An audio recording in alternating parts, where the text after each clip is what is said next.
Hello.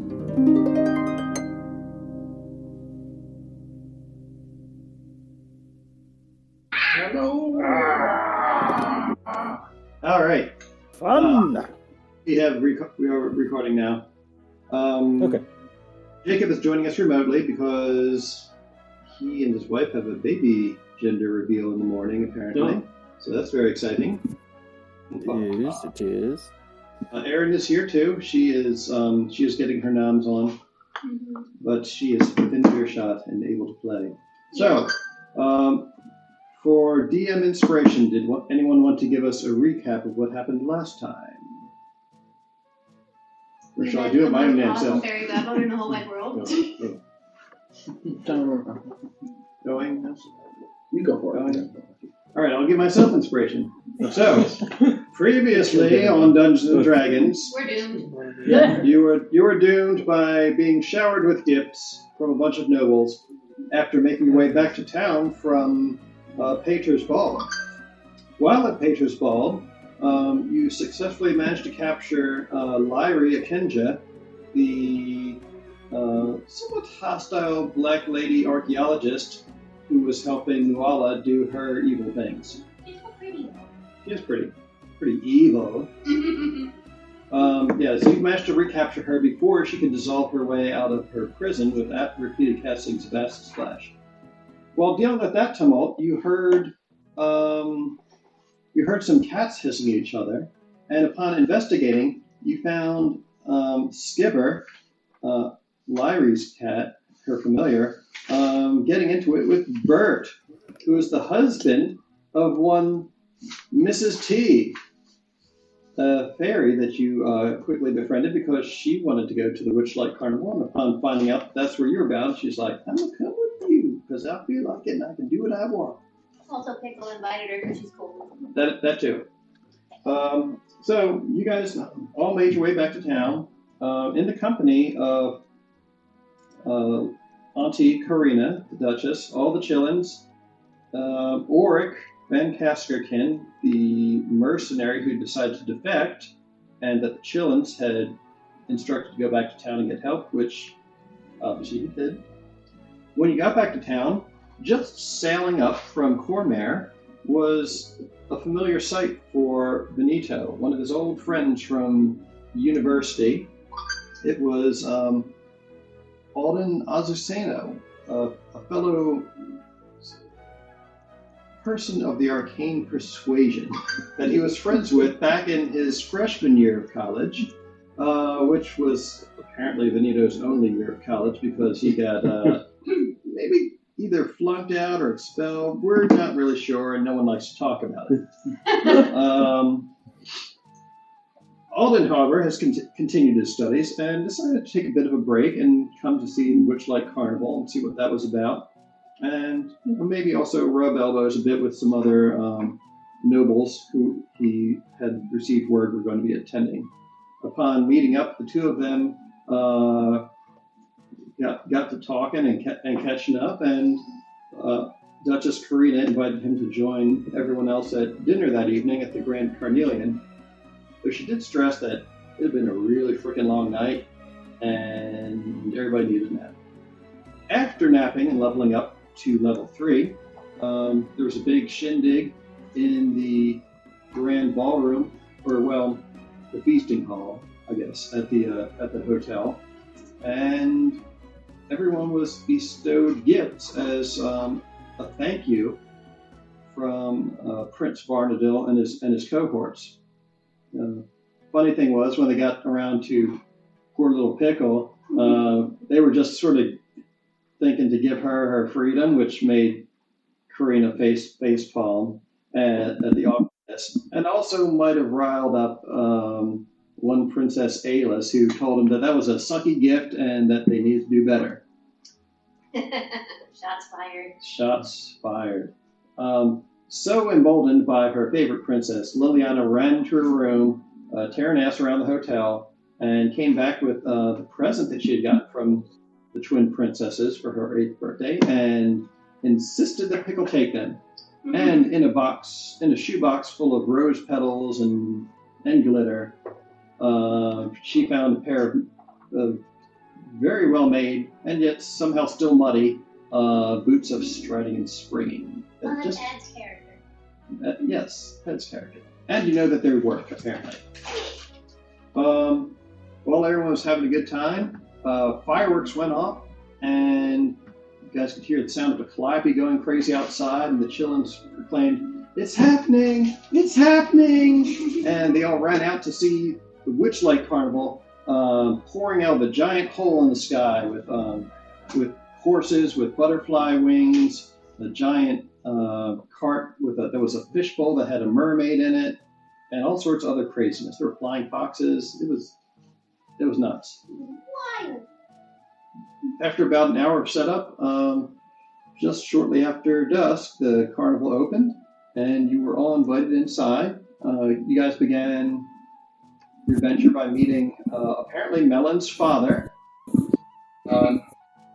who supplied you guys with tickets that Melon purchased out of her own graciousness for you, since you guys were helping her out. Visited some sites. I believe you went to a hall of mirrors that showed you guys what you looked like as not only children, but also as people of advanced years, which was somewhat disturbing for some folks. I believe you also visited a pixie kingdom, where you engaged in a game of hide and seek that might have been rigged by some talking animals and flowers. And then, I can't remember, was there anyone else you guys went besides those two locations? I think that was it. Yeah. That was it? That Okay. was it, yeah. Yeah, so we left off there with you guys still in the Pixie Kingdom. And that's where we're going to pick up. So let's see. I believe Zarek and Alden have both had their choices as to where they want to visit. We were told about a Kenku causing trouble. Yes. Yes. Apparently there's a Kenku here that has maybe possibly stolen Candlefoot the Mime's voice. And is running around causing trouble. And it upset Palasha the mermaid greatly, because apparently Palasha and Candlefoot are a thing, and they kind of sort of can't talk or sing anymore. And he has a very nice singing voice, for he is a crooner. Sing a thing. Yeah. So that's where we're at. So was it Benito who had choice where to go next, I guess? I guess so. So whither do you wish to wander? We're over at the. Well, no, we're in the Pixie. You're in the Pixie Kingdom. Yep. That's true. Oh, one of the other attractions right inside of Pixie Kingdom is something called the Bubble Teapot, which you can see from where you are. That's what we read. And then we're like, we'll just tag along. Mm-hmm. We didn't want Mr. Fancy Pants to be alone. That's true. Go. So what? I'm amused that the two friends from college split up pretty much as soon as they got inside the carnival. It's that,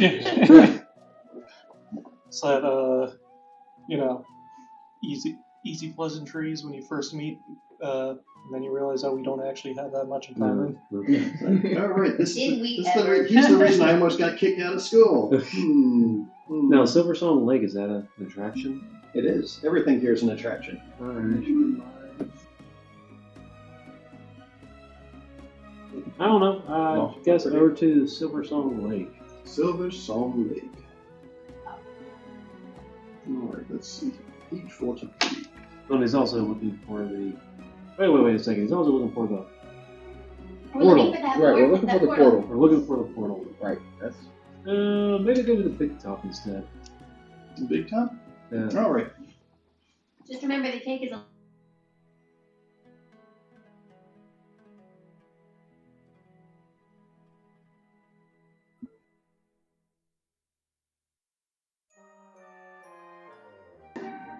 Was it trying? Did the Yes, speakers sir. just reconnect? Yeah. Yeah, they did. I can hear you now. Oh, that was weird. Okay. Yep. Neat. All right, let's see. The Big Top.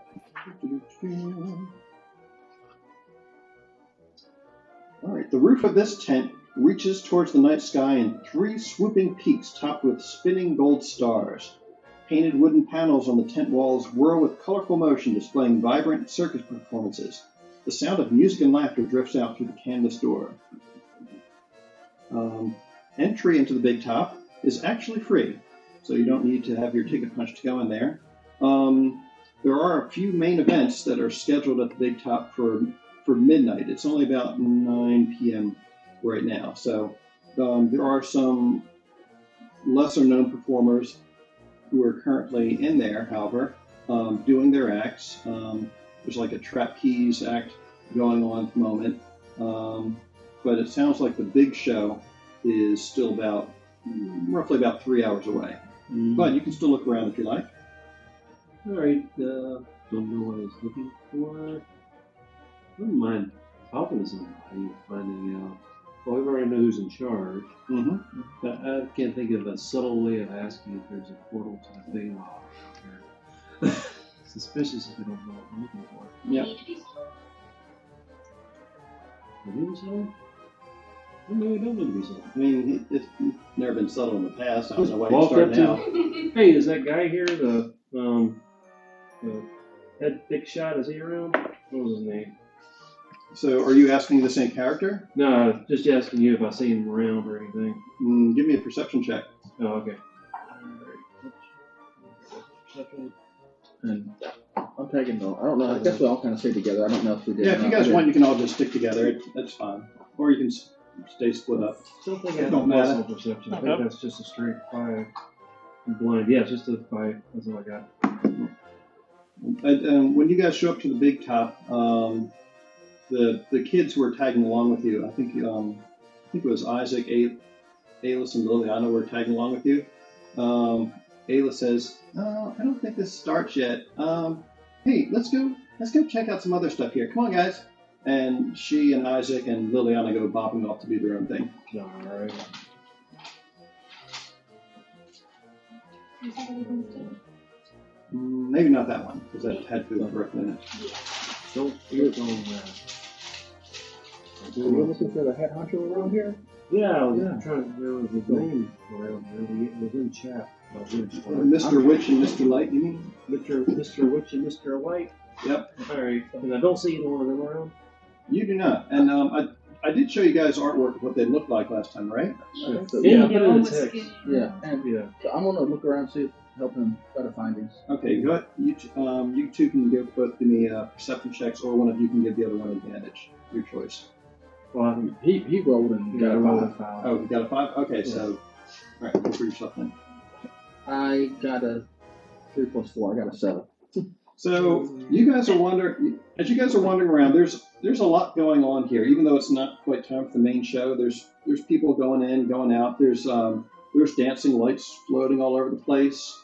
You don't see Mr. Witch or Mr. Light anywhere obvious. You do see there are some ushers and other Witchlight hands who are milling about. They've got everyone here has brightly colored wings, but the Witchlight hands also are wearing brightly colored sequined vests to make themselves stand out. And they're carrying like little poles with flags, sort of like at the Renaissance Festival, just so that people know that if they need help, they can find somebody easily. So you see a couple goblins, a female dwarf wandering around who's also got one. So if you want to ask someone a question, there's people. I'll walk up to the ones that have the shiny vest on, the sequin vest, and ask them for directions to Mr. Witch and Mr. Light. Okay. Go ahead and give me a persuasion check, and let's see how you want to roleplay this. That's a 20. A 20. That's a 20 plus 5, I think it is. It's charismatic. Yeah, charismatic. So you go up to this female dwarf who's busy keeping watch on the entrance to the Big Top, and when you come up to her, what do you say to her? Hello, my dear. I am looking for the proprietors. Can you direct me toward either Mr. Witch or Mr. Light? Oh, well, yes, they're actually in the staff area right now. They come. She almost seems a little bit flustered because your character's very tall and very pretty. And she says, "Oh, well, they're in the staff area right now. Did you have some business with them, my lord?" We are trying to find something in particular, and I was hoping they could help us find it. "Oh, well, they're not scheduled to be out here until midnight for the Big Top show. So in about 3 hours' time. But if it's something urgent, I suppose I could run them a message. The staff area is just behind the Big Top." Can you tell me more about Mr. Witch and Mr. Light? What kind of people are they? "Oh, they're wonderful.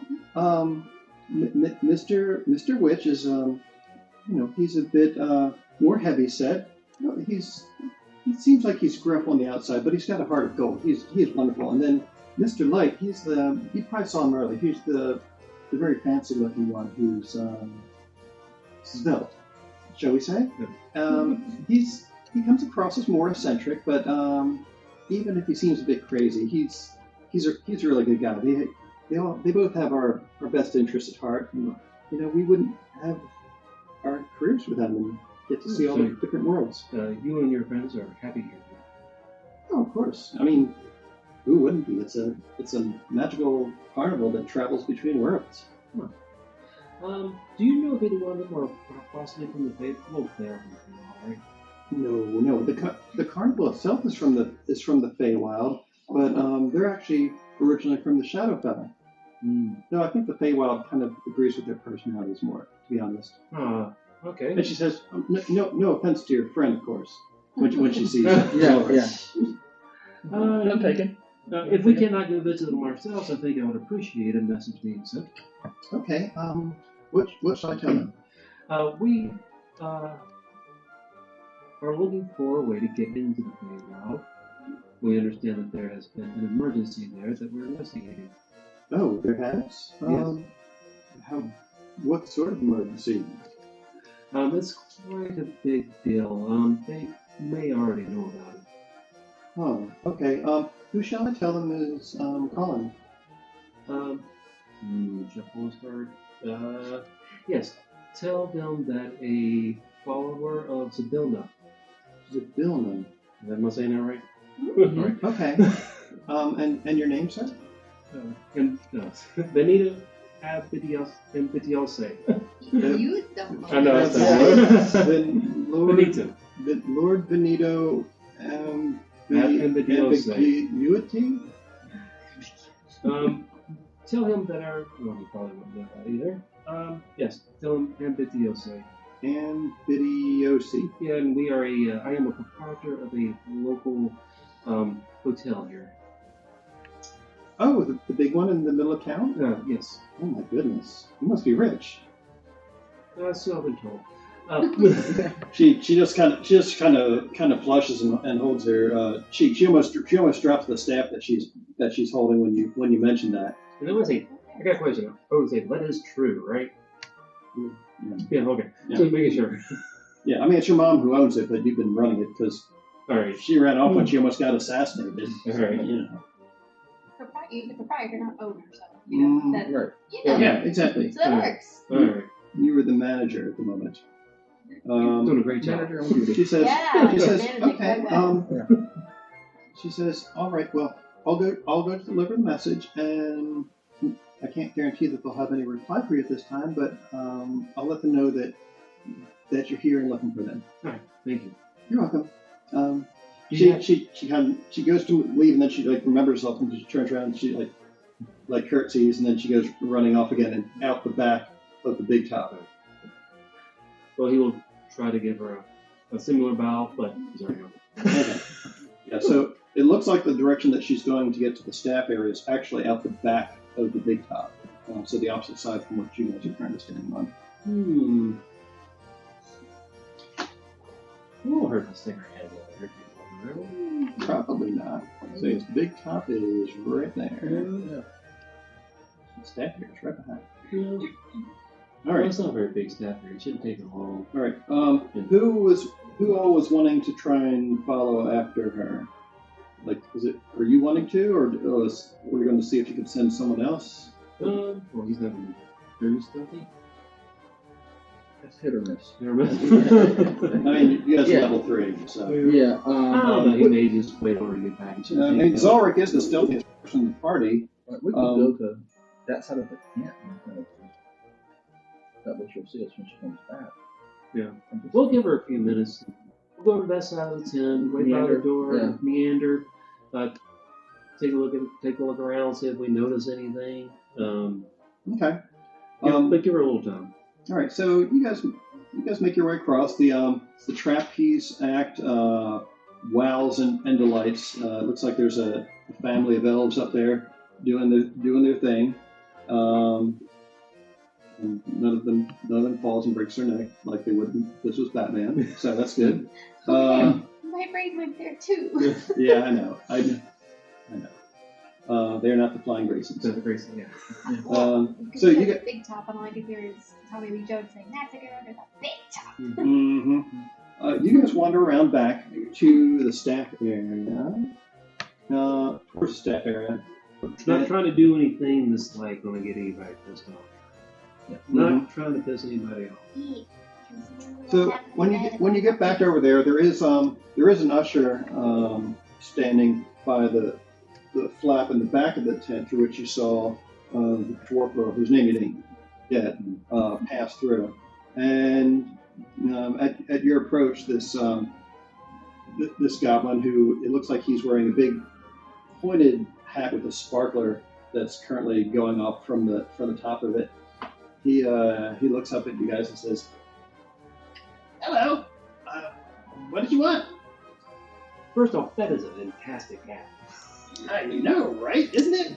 And the most amazing thing is, and he leans over and like puts the sparkler right up against the cloth of the tent. He says, "It doesn't set the tent on fire." I gotcha. He did? Oh, it works every time. Hey, so you guys look like you're pretty rich, but that doesn't change the fact that this area is off limit to guests. All right, no problem. We're just waiting for somebody to return. We'll be in the area. Oh, you're waiting on Gazelle? Was that the name of the dwarf that just ran by? She didn't give me a name. The mask and the. He says, "Oh yeah, the dwarf girl. Yeah, her name's Gazelle." Gazelle. Yes, we're waiting for Gazelle to return. Oh, okay. She probably won't be long. Well, he says, so what do you need Gazelle for? Hi, she's passing along a message for us. Do you have anything in the big top or any one of the or any of the I'm trying to think of the right word. Words are hard. I know, right? Or any of the attractions here that we should check out. So where have you been so far? I just got here, so I haven't had it. Well, actually, I did go to the Hall of Illusion. Nope, I wasn't there. Yeah, we were Something right there. Hall of Illusions. Pixie Kingdom. We also went to the Pixie Kingdom. Oh, the Pixie Kingdom's wonderful. I love that place. Did you go to the Bubble Pop? No. No. Oh, yeah, the Bubble Pop Teapot is fun. I don't want to spoil the surprise for you, but you get a bird's eye view of the whole carnival.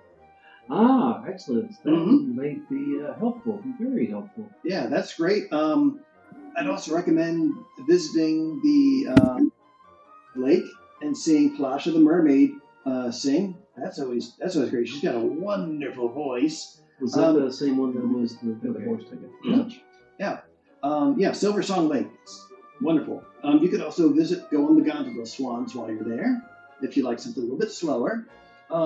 We do have dragonfly rides here. That's the Bubble Top's a little bit more calmer than the dragonfly rides, but if you like getting your juices flowing, the dragonflies are they're great. If you're brave, there's the mystery mine. I won't spoil that. What else? There's snail racing if you like to engage in more high-speed hijinks.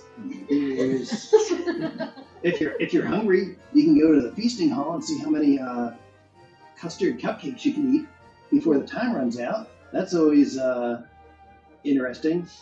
Oh, and visit Diana over at the carousel. She's a sweetheart. I believe you suggested everything at the place. Did I? Oh, yeah. I mean, you can't go wrong, really. And you should definitely come back at midnight because that's when we have the big top extravaganza. And and you also need to stay around until just before dawn because that's when Mr. Witch and Mr. Light crown the Witchlight monarch for the evening. You don't want to miss that. They got a big gold crown made out of butterflies. That sounds quite impressive. Oh yeah, It's very impressive. No, thank you. So, as this very excited goblin lad is regaling you with all this, the curtains part again, and you see Gazelle return, and she almost runs into you because she's not expecting you to stand there. She says, "Oh, Mr. Veneto and friends. So I spoke to Mr. Witch and Mr. Light on your behalf, and they're a bit busy at the moment, but they said that they'll try to make some time to find you later in the evening when their schedules permit." I guess that's the best we could hope for with everything that you have going on there. I do appreciate that. Mm-hmm. Yeah, well, first night in a new city is always a bit it's always a bit stressful for the staff because we want to make a good first impression, and there's a lot to do. Can you tell me, did Mr. Witch or Mr. Light know of what I was speaking? Give me. Well, you actually had a pretty good persuasion check earlier. Give me an insight check. It's a 14. Just 14. 14. When you ask that, she kind of bites her lip and wrinkles her eyebrows, and she says, "Maybe." But you think her maybe is probably like a yes, but that's not my pay grade to talk about. I see. That's the sort of sense you get from your. I see. Thank you, dear.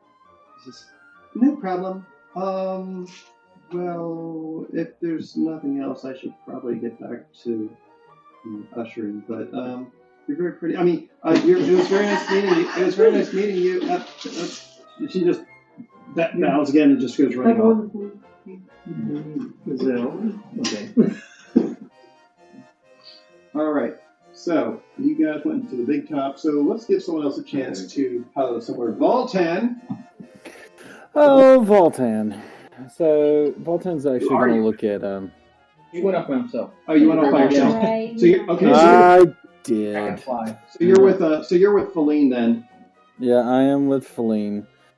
I am actually going to How ask. romantic. Voltan looks over at Feline. Feline, do you want to ride the dragonflies? Oh heck yeah, that sounds kind of cool. Well, no, that's what I kind of thought as well.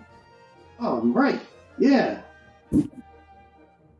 And he actually grabs her by the hand because he seems a little more excited than usual, and he goes and runs over there. Hey, I can run myself. Hold up. So you guys together, Loading? you guys are going to run on over there. I think we'll be over soon. That sounds like it, yeah. Oh, they're just friends. He just grabbed her hand real quick so she could keep up because he knows he can run faster than her. All afternoon. All right, you guys run on over to the dragonfly rides. Huge lily pads rest on the surface of a pool glistening with phosphorescent algae. Giant dragonflies use the lily pads as landing platforms, buzzing loudly overhead with wings as brilliant as stained glass windows. They alight briefly to drop off and pick up excited passengers.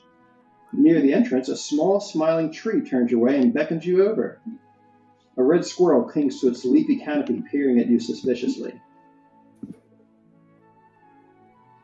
We head over to the tree. All right. He says,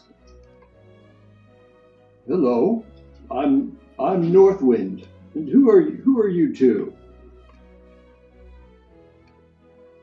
Well, I'm Voltan, and this is Feline. Ooh. and we would like to ride the dragonflies. Would you?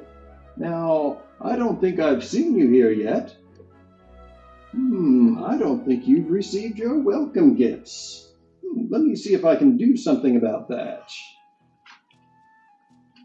Let's see here. Where are the dang welcome gifts?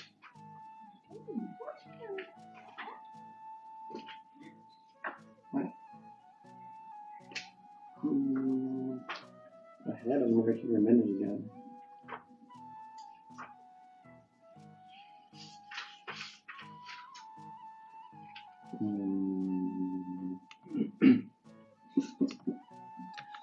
Okay.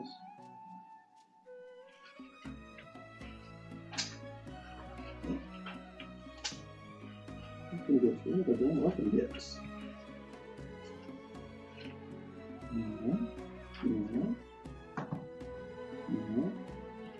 It's under top line.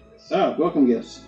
So the 12-foot tall walking tree is garlanded in gold ribbons, and he marches up to you with emerald clouds that swirl above him and rain down golden spinning maple seeds. You can see there's a couple children other than the ones that you guys know who are trying to catch the maple seeds that he's dropping from his boughs before they can hit the ground. As the seeds gently fall, there's a chatty red squirrel that scampers through his branches, and he hops down to people's heads or shoulders, or scampers up their legs, and hands each person a dandelion that's gone to seed. And he says, "Oh, that's my little friend Red. Red, would you like to explain what you're doing?"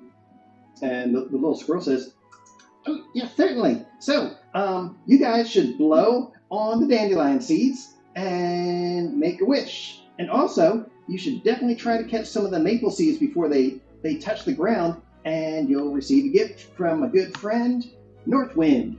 He's the treat." Oh, Feline takes hers and says, "Oh, well, this is kind of cool. Yeah, sure, I'll blow." And she takes her dandelion seed and thinks for a second, and then kind of gives Voltan a side eye before she closes it and blows her dandelion seed, sending a poof of floaters throughout the air right in front of you. She says, "All right, Val, what are you wishing for?" Or no, you can't. That's right, you can't say. But go ahead, make your wish. He blows. DM me what you're blows out the wishing for dandelions. at some point. All right.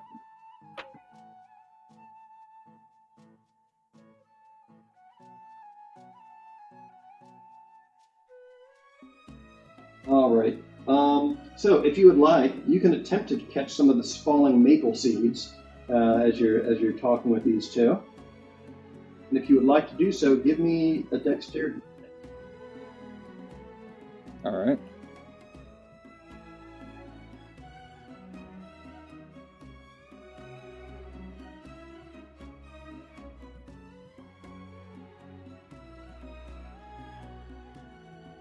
What you get? Check it. Okay. I see. Yep. Maybe close the door to that. That's kind of loud.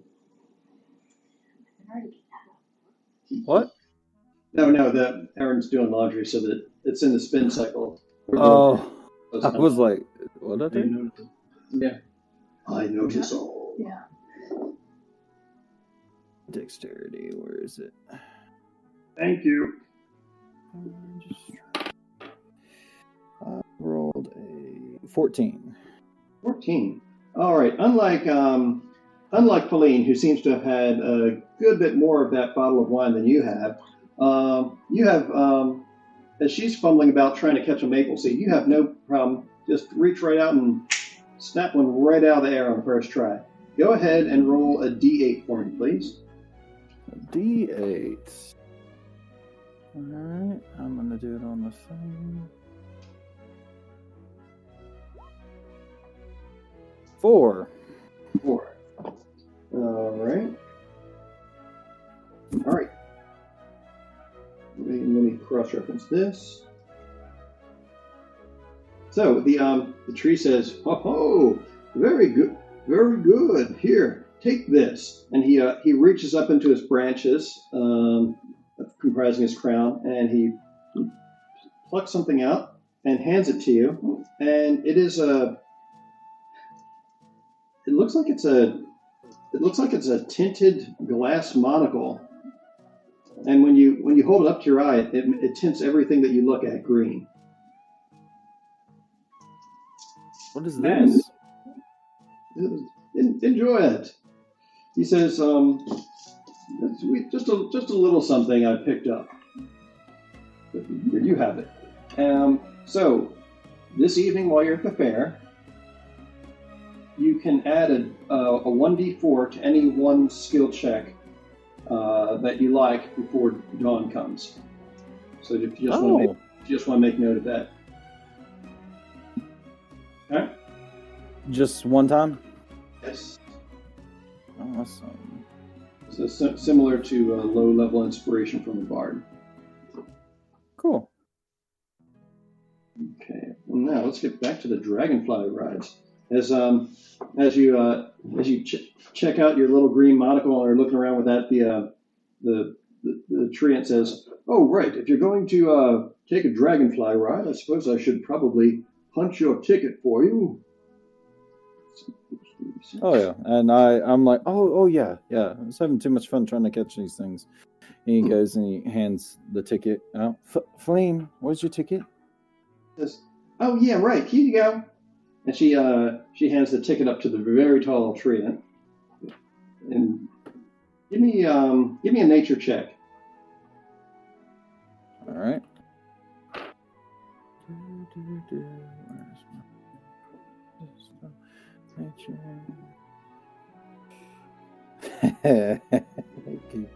An 8. 8?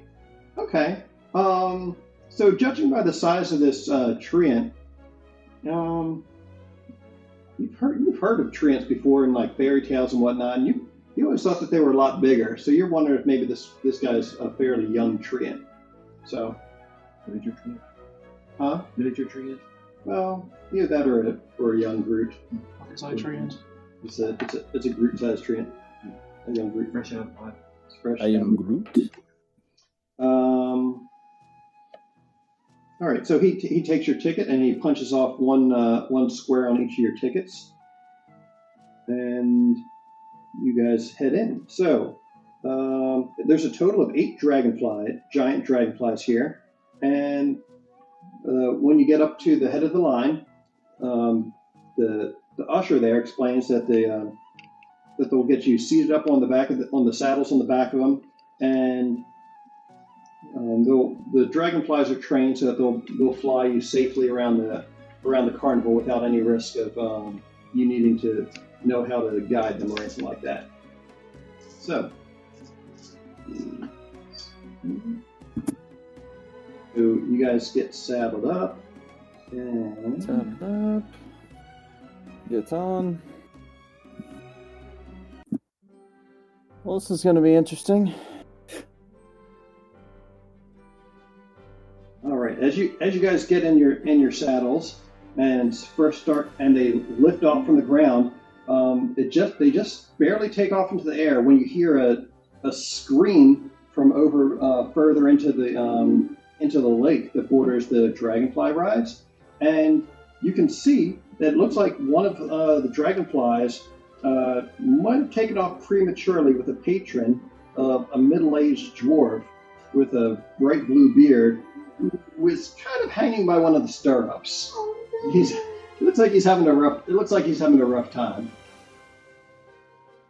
So can I try to direct the dragonfly to fly over to try to help him up? Sure, give me an animal handling check.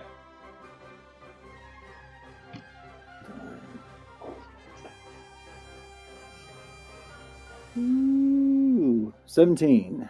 17. Yeah, you almost surprised yourself with your ability to control this dragonfly, but you you lean into it and shift your weight forward, and it zips right on over there to the other dragonfly whose would-be rider is currently in distress. And just give me a strength check. All right. Strength check. Oh, dirty 20.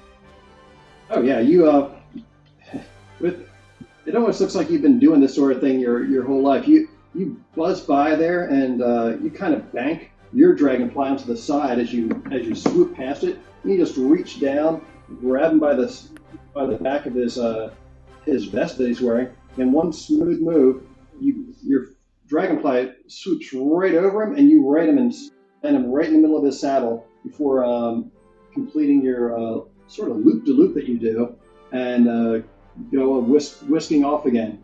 And as you do, like you hear throughout the area, like just lots of applause and cheering from people. But give me a perception check as well. All right. Perception. 16. 16. So it's difficult to hear over Feline going like, "What the crap? It was amazing! Like, holy shit!" But you, and amongst all the other cheers, you also hear it sounds like somebody grumbling a bit, like, "Oh well, of all things, I can't believe that sort of luck." And that's about all you make out as Where was it coming from? you see that, and you can see that down in the crowd, there's lots of happy people, and you just see like this one figure who's just sort of standing around with her arms crossed, shaking their head at this display. But before you know it, your dragonfly has, along with Feline's, has resumed the sort of figure eight pattern that it's doing around the Witchlight Carnival. So as it's doing that, can I kind of like look down and kind of see anything that may look out of place other than, obviously the carnival? So as you're flying around up there, you do spot. It looks like Duchess Karina is standing with her hands on her hips, and right in front of her are Vana Era, Alexis, and Isaac, whom it seems that she's giving a good talking to, and then she like holds up her hands like and points off as if like telling him to go do something, but you're not exactly sure what she's telling them to do, and they just kind of like look at each other anxiously and then split up and go running off in like 3 different directions. As you continue to fly around, you can also see Alis and Liliana are currently eating cupcakes at the feasting orchard. Flying around further, you pass by what looks like a lost and found below you, and you can see what looks like a giant black tiger, except it's got like tentacles coming out of its back, and it's wearing giant orange fairy wings, and you would swear that you just spotted Eiglin sitting on top of his head, like pulling on his ears. So you continue racing around there. You see what looks like some giant snails moving at a blistering pace around the track, swooping around some more as it loops around the bottom of the figure eight. There's looks like there's a bunch of mine carts set up on a track, and people are like ornately going wow, and then like screaming bloody terror as they get whisked around there.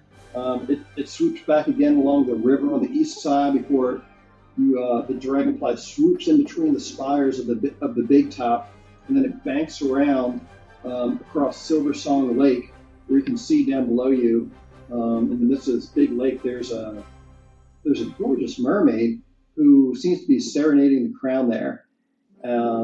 Past that, you see these gigantic swans that are swimming about on the lake. certain points disappearing into a dark tunnel as they ferry riders on their back.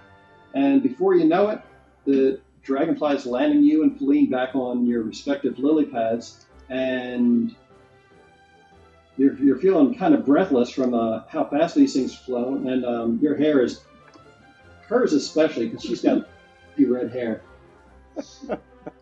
She is like super floofed up at the moment, and she's just wide-eyed looking at you, and she just kind of grabs you by the lapels of your jacket, and she says, "That was freaking amazing!" I know, right? I mean, I know, right? It was pretty fun. Yeah.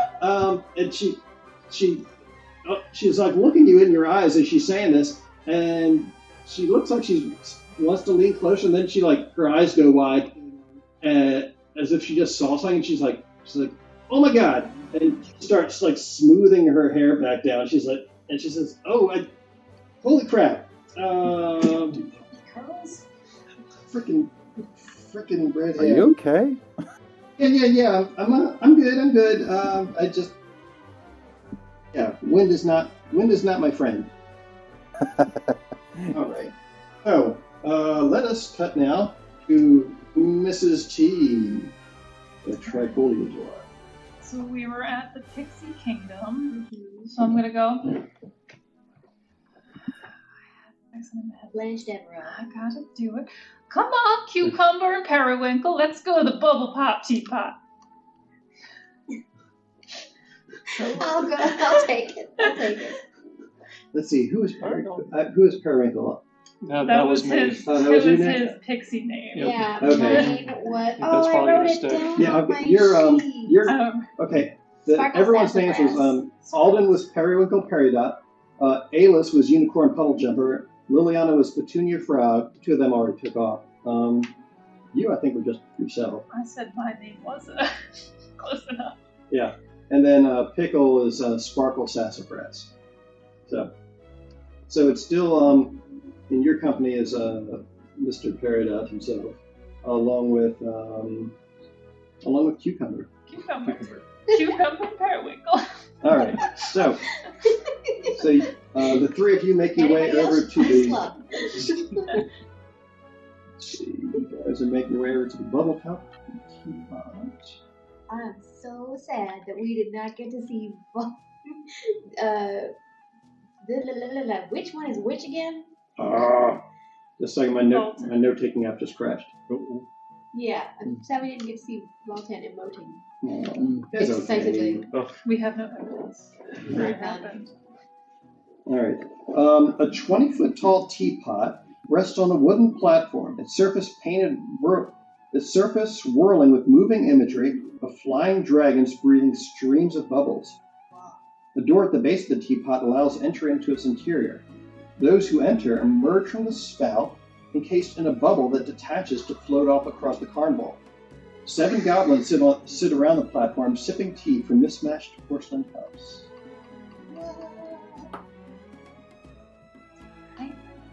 Well, hello there. We're looking to go in a bubble. Well, if you're looking to go in a bubble, you certainly came to the right place, ma'am. Does it smell like tea? Well, it smells more like lavender. Lavender. So, I mean, I guess you can make tea out of lavender, but the bubbles mostly smell like lavender.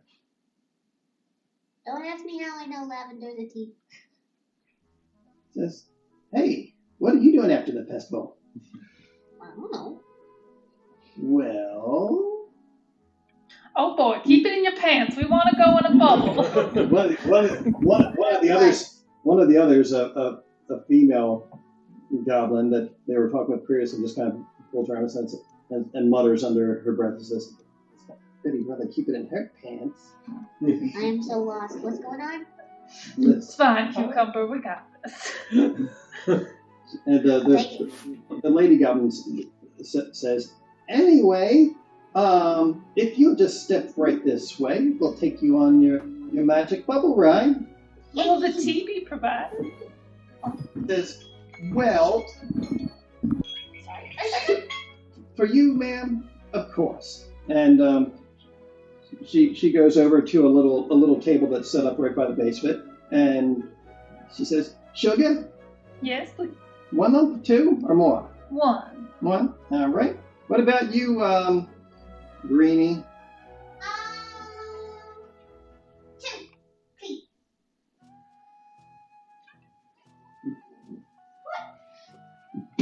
She puts quite obviously more than 2 in your cup, and you, tall, dark, and handsome. I'll just take one. I wouldn't want to overdo it. Sure. She puts one in yours and proceeds to fill all your teacups. And says, "All righty. I hope that you all enjoy your rides. Stay inside the bubble. You won't really have much of a choice. And don't worry if somehow you pop it, you'll float gently to the ground without a scratch. Well, you'll be fine because you got wings, but the other 2, I mean." Mrs. T pulls out a flask and pours it into the teacup. Nice. She says, "A lady after my own heart." It goes on with the sugar cubes like, whoa, thanks. Yeah, you take a sip of your tea. Give me a Constitution saving throw. Got tears us. What did you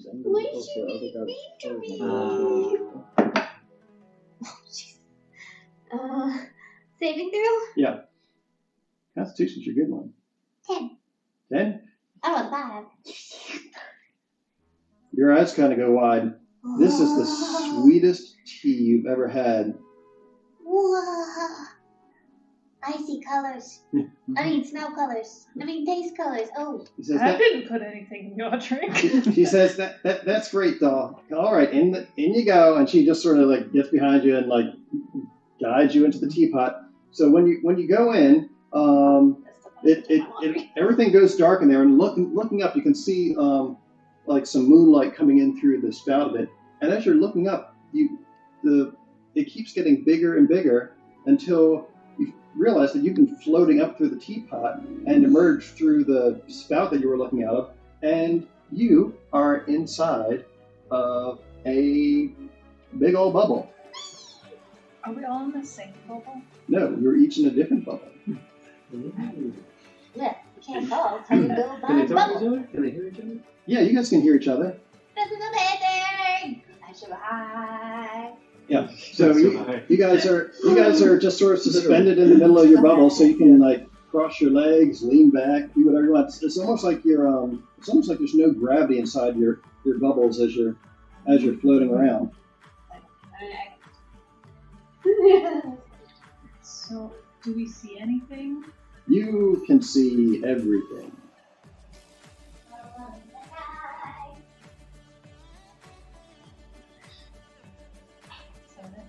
Yeah, so the bubble teapot is here, pretty much in the middle. So Now, what would a and it was one ticket punch to go in the bubble teapot.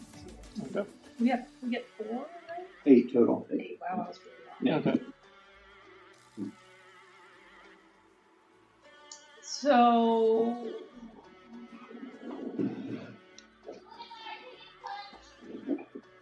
we got our ticket punched. So while I'm up here, can I ritually cast Detect Magic? Sure. You've got plenty of time to cast Detect Magic. Okay. He's going to blind you. Yeah, I guess I do that for a bit, and then just look around and see if there's anything that I would kind of recognize as portally magic. All right, so you cast Detect Magic, and it's almost like somebody just it's almost like when you're wearing night vision goggles, and then suddenly someone shines the high beams from their giant like Super Duty pickup truck with a light bar right in your face. All right. The whole place lights up below you. You kind of reel back a bit, and thankfully the sky is still normal. But yeah, when you try looking down, you have to squint your eyes a bit, and like this whole place is magical. You can see the ribbon of the river and the lakes those are magical. It looks like conjuration magic. There's like some sort of transmutation coming from directly below you from that teapot. But I mean, there's illusions coming from the Hall of Illusions off to the west of this teapot that you emerged from. There's like evocations going off from all the shooting stars and fireworks coming up everywhere. I mean, there's a lot to take in. Give me an Arcana check to see if you can narrow it down at all. Okay. It's going to be difficult because there's a shit ton of stuff here. That's a 2 plus 5. So you, after looking around for a couple minutes, it's your eyes are pretty well hurting, and you haven't been able to discern anything useful. So you can continue concentrating on your detect magic if you want, but you're pretty sure you feel a migraine coming on. Okay, I think I'll stop then. Is there anything out of place? I mean, the whole festival Out of looks place pretty out of for place. a fey creature? Give me a perception check. Now, what you're looking for stuff that's out of place for? I was really excited because I got +4. Well, you see, as you look down, you see one of the children go running past, and like one of the staff members, like, looks like they're yelling after them to not run inside the fairgrounds, and they clearly don't pay any attention. They're just bustling about, and they seem to be yelling. They seem to be stopping and yelling every now and again before we're continuing onward. I think I giggle to myself and then fall back asleep. Okay. So you pass out in your bubble. You float around up there for a good while, and eventually, after an hour has passed, let's see, where would you wake up? Go ahead and roll a D12. 12. All right.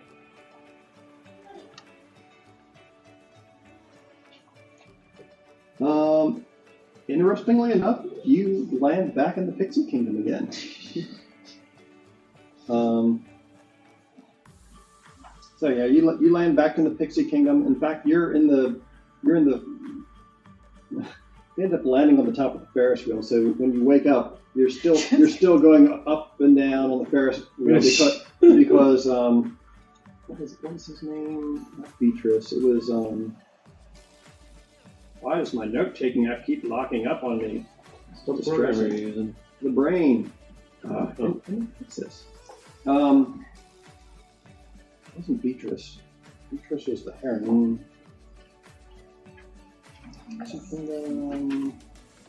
We accomplished nothing. So Biscuit. Yes. Biscuit is happily running along inside of his wheel. And in the not too far away, over at the bubble pop, as you come to, you can hear one of the goblins saying, "The word that you intend to say, try saying it a different way." And he's it looks like he's engaging in some sort of a rhyming or slang competition with some other guests over there. Was there anything that you wanted to do while you're floating around in your bubble, sipping your hyperactive sugar tea? She is vibrating. So while you're vibrating in place up there, you can see pretty much the whole fair below you. At one point, you swear that you saw Feline and Voltango whizzing around here on the backs of two like gigantic dragonflies, and I want to do that. And you also saw some of the chillins down below, like looks like they're wandering around and like shouting out like at certain points, trying to almost like they're looking for something. I wanna go that way. Huh? I wanna go that way. You want to go that way, huh? Do I get to? Well, I mean, if I get to decide where the bubble goes. Let's see if you can or not. If I can't, I can't. No. Hey, she yelled down to him?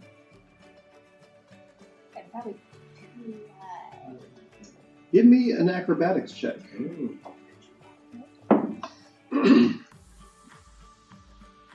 17.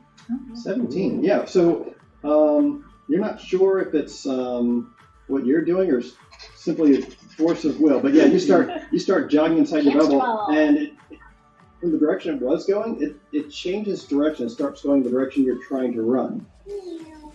So where are you trying to head to now? Chilling.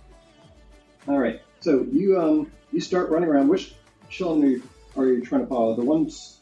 Give me roll 2d6 and tell me each number individually. Oh, I thought they were all the same for a second. 1. 1. Okay. All right. So you see Alexis and Isaac are the two near you that look like they're trying to find somebody. Can I hear them? Give me a perception check. Oh. 4. Not from where you are. The blood is rushing in your ears because you're so hyped up on adrenaline and sugar. However, with that acrobatics check, you are able to propel it lower if you want to see if you can get closer. All right. So you keep on running, and your bubble's sort of like spinning at a mad rate now. Extra ball. Getting closer and closer to the ground, and until finally it's right at the ground, and Alexis turns around just in time to see her, and she goes, "Wow!" And she just like does this with pointing her wand out, and her wand like hits your bubble, and she just kind of gives a "Yeet!" and your bubble pops. And give me a dexterity saving. Jesus, that's kind of like that, yeah. It went the other way. Sorry, table. That was a dexterity fail. That was. Whoa.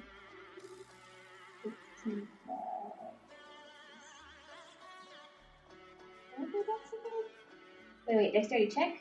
No, saving throw. Saving throw. It's the same either way. 18. So your bubble pops when she hits it with the point of her wand, and you sort of do a very instinctual like roll across the back of your shoulder, across the back, it's like a roll. up to your hip, and pop back up to your feet like. And Alexis is just standing there like, oh, hello, Pickle. What you doing? What you doing? Well, my dear twin sister and Liliana might have sort of ditched Eiglin, and Karina's going to ground us if we don't find him. And I don't think his father knows yet because Uncle Varnado sort of stayed back at the hotel. So, yeah, we don't need any more surprises of the kidnapping time today. Sorry, I saw you and you look like me. Would I have been able to spot Kiddo at all? Not from the direction you were floating, no. Where was he when went? I'm like so hyper. She says, I think he was with them when they came in, and then I think he pretty much immediately ditched him and ran off over in the direction that you just came from. What kind of stuff you like? Well, he's 4.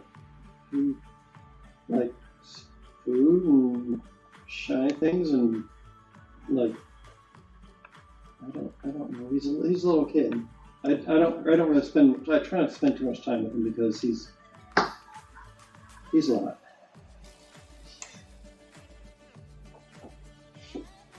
There gotta be a place. There gotta be a place where people go when they're lost. Or we can talk to a person. Oh, you mean like a lost and found? Something like that. Or if maybe let's staff person. Where's She says, that's a great idea. Let's talk to someone who actually works here. Why didn't I think of that? Does anybody work here? She's just kind of shaking her head. Alden, what are you doing whilst flying around this bubble now that your sight is slowly starting to return? I fell asleep and then ended up in the pixie. She sort of landed in the Ferris wheel. Man, that would be fun. Yeah, I think I probably would have closed my eyes for a bit and just.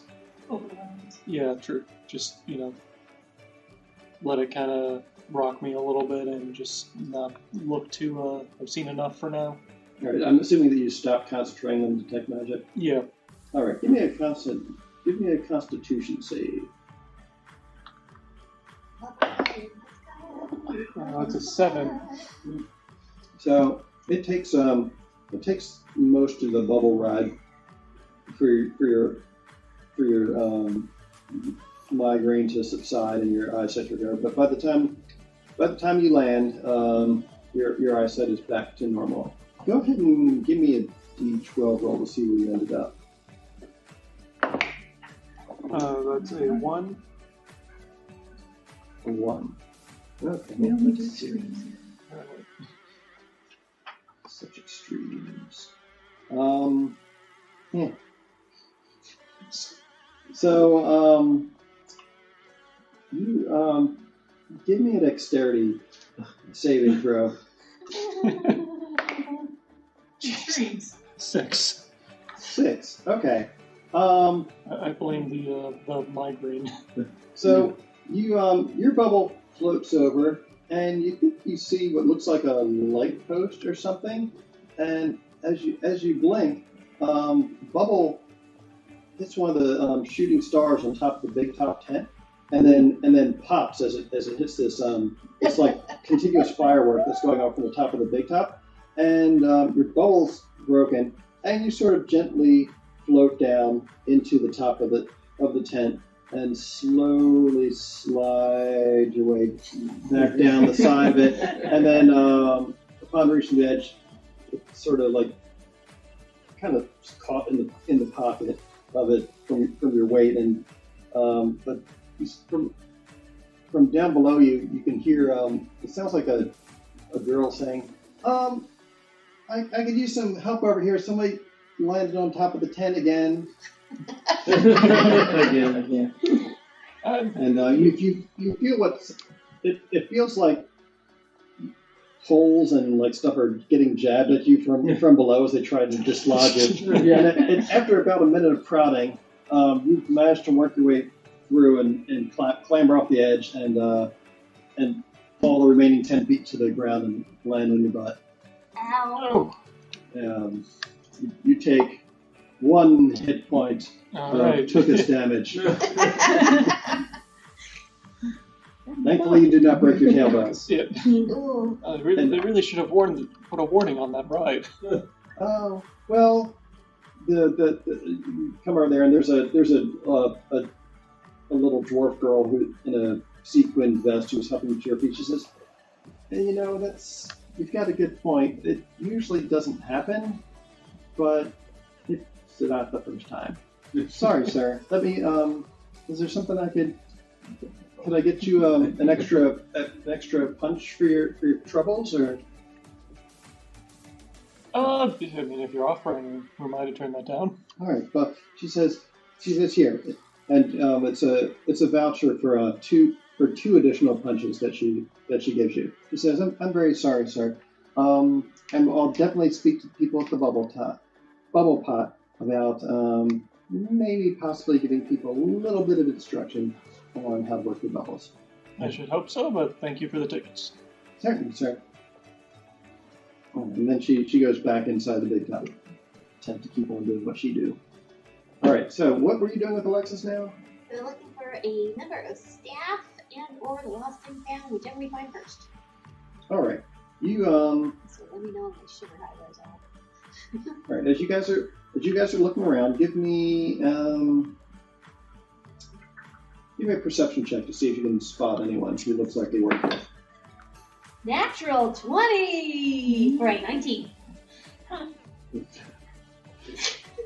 All right, with Alexis's help, the two of you. No.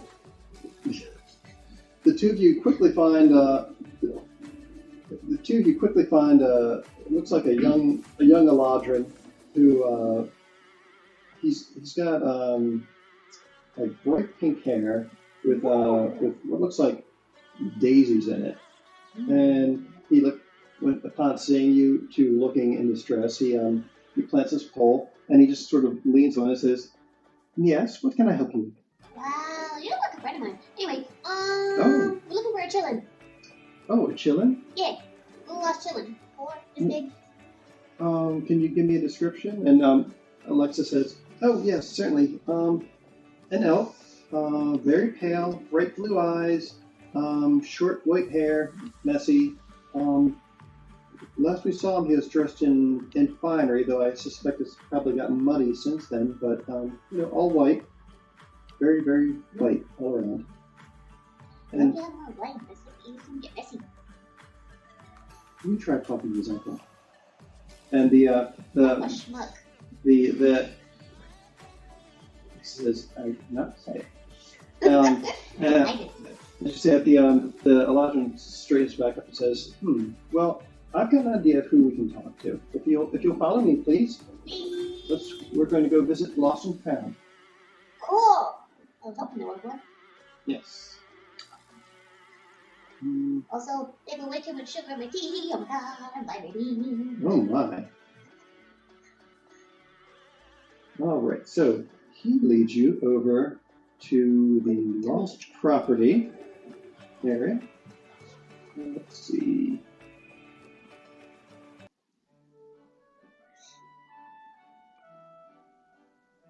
Lost property. Okay. Outside the lost property wagon is a large feline creature with midnight blue fur. It has a pair of tentacles extending from its shoulders and wears fake butterfly wings. Hanging from its collar is a small wooden keg. The creature roughhouses with a young boy who squeals, "Again, dear, again!" Is it the boy we're looking for? It looks like you found Eiglin, yes. And I actually do have a picture of what this individual looks like. Let me see if I can open it up here. Oh my gosh, I want one. It's got 6 legs. 4, but it's got 2 big tentacles that it's using to hold up its butterfly wings. Oh, see. Light here, light here, light over here. Oh, maybe it does. I don't know. I can't remember how I think many legs it's got it. 4 front paws, and 2 back ones. Yeah, Tentacle. maybe it does have 6. I don't remember. Oh, the butterfly wings are tied on to the tentacles. Yeah. Mm-hmm. and Oh wow. Oh, and he has a keg underneath his chin, is what you were saying. Yeah. Eglin! Hearing his name, the little boy looks up and says, "Oh, hi! It's the Gabble girl. Oh, cousin Lexus. I still have babies.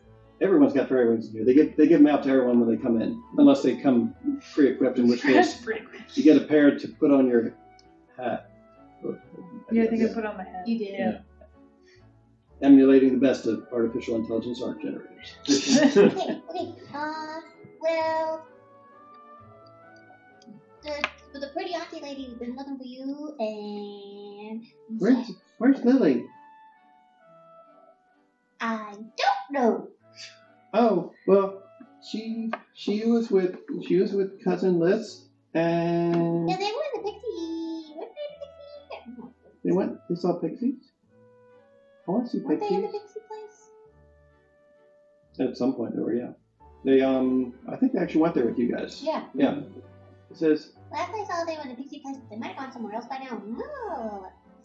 "Oh, well, this is my friend, dear the," and you hear the the big displacer beast speak up. It says, "Dear Rob, my pleasure to meet you, little ones. May I scritch behind your ears? Since you offer so nicely, how could I turn you down? And he just sort of lowers his head, and you can see that this displacer beast is kind of gray whiskered, and his fur is kind of salt and pepper, but he leans into your skirt and says, I squeeze you behind the ears, I rub the ears, I squeeze you under the chin. oh, that's some good stuff. You are so cute.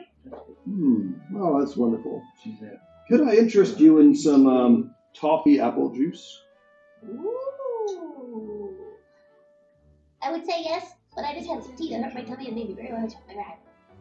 Oh, well, this might not be for you. What about you, little miss? He nods in Alexis's direction. She says, that sounds really good, actually. Certainly. I'm trying so bad, but I'm afraid it'll hurt my tummy. He with one paw he reaches behind him and picks up a cup from you're not sure where, and then he with his other paw he fiddles with the keg that's hanging around his neck, and he pours out cup, and then he hands it to her, and the cup is tiny in his big paw, but she takes it and she does a little curtsy and she says, "Thank you, Sir Dear Legrand," and she takes a sip. She says, Iglen, what is that you're playing with? And you guys look over, and he's gone up and he's messing around with something that looks like a big silver ball. And when Dear Legrand turns and sees that, he furrows his eyebrows and in an angry voice says, "Keep away from that!" And he just whisks out with one of his tentacles and snatches the silver ball away from Iglen and just clutches it beneath his arm. And Iglen is just like, and he goes running off again. Oh no. He's 4! I run after him. Sorry! He says, forgive me, that was my cub's favorite toy. Aww. Kiddo, after that kiddo. She says, we're sorry, Dear Legrand. We've got it from here. Thank you. And two of them go running off after Iglen. All right. So let's see. Pickle's running off after Iglen. And I've got sugar to aid me. Sugar to aid you. Let's see. I guess it doesn't take you very long to catch up with Iglen. You're able to get him, and in a short matter of time, Alexis thanks you, and she says, "All right, hold my hand and stay with me this time. No getting lost." Well, I wanted to do a thing if it was possible when I caught up to it. What do you want to do? Instead of just like tackling or catching him, just be like, whee! All right, yes, you do the wee. Wait, am I taller than him or am I shorter than him? No, you're taller than him. Okay. You're like the same height as Liliana. So yeah, you're quite a bit taller than he is. So you Like, give him a little wee around. give me a performance check.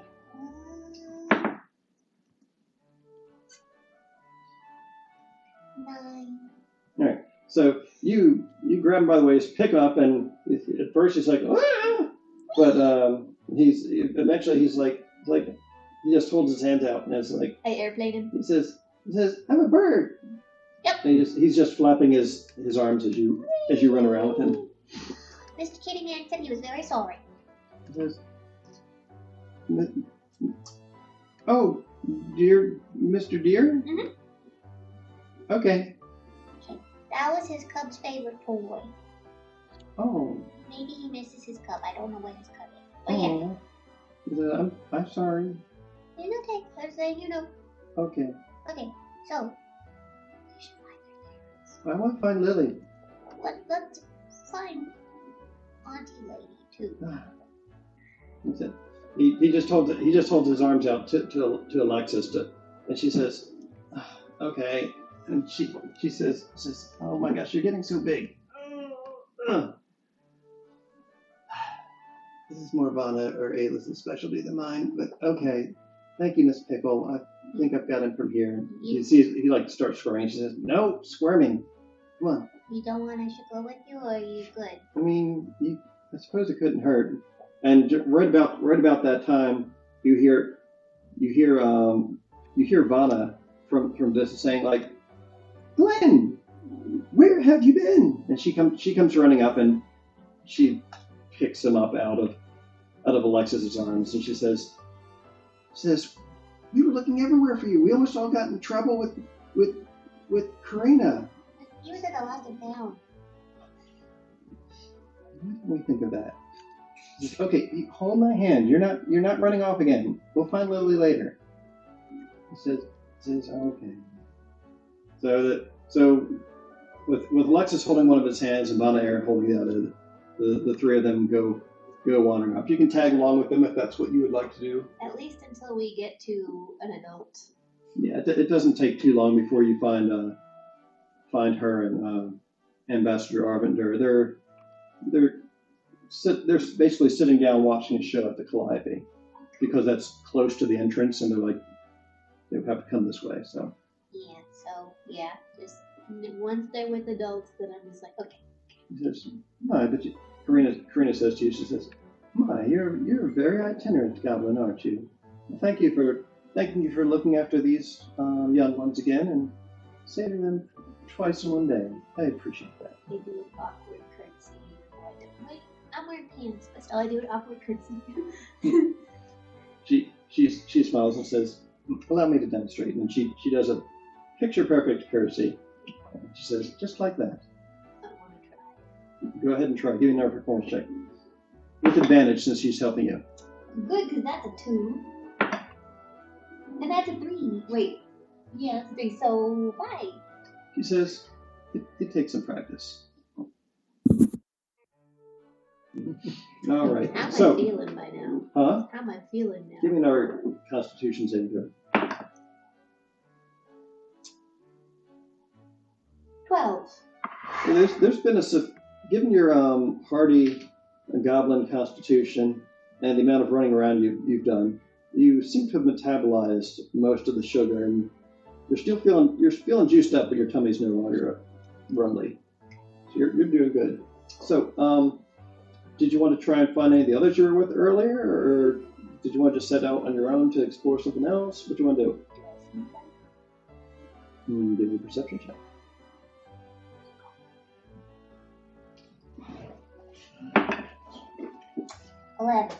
11. As a matter of fact, coming down the lane and crossing over a bridge shortly in front. Well, actually, you're at the Calliope. As you're watching, you actually see Voltan and Feline walking up the lane. If you want to join them. Sure. All right. So you put up with them, and did you want to encourage them to go anywhere in particular for your choice? You're right about here at the moment. Oh, the map is still on that guy. How do I get him up there? Well, the bubble was fun, but it made me feel tummy sick. That's my mouse cursor. There, what's that? I want to get him off. Voltan looks at Pickle. There we go. You look greener than usual. I'm good now. I helped find lost children. The children got lost? Well, the littlest one was lost again, but it's fine. He was at the lost and found playing with the kitty beast. Oh. Like, That's crazy. yeah. I saw you. Did you?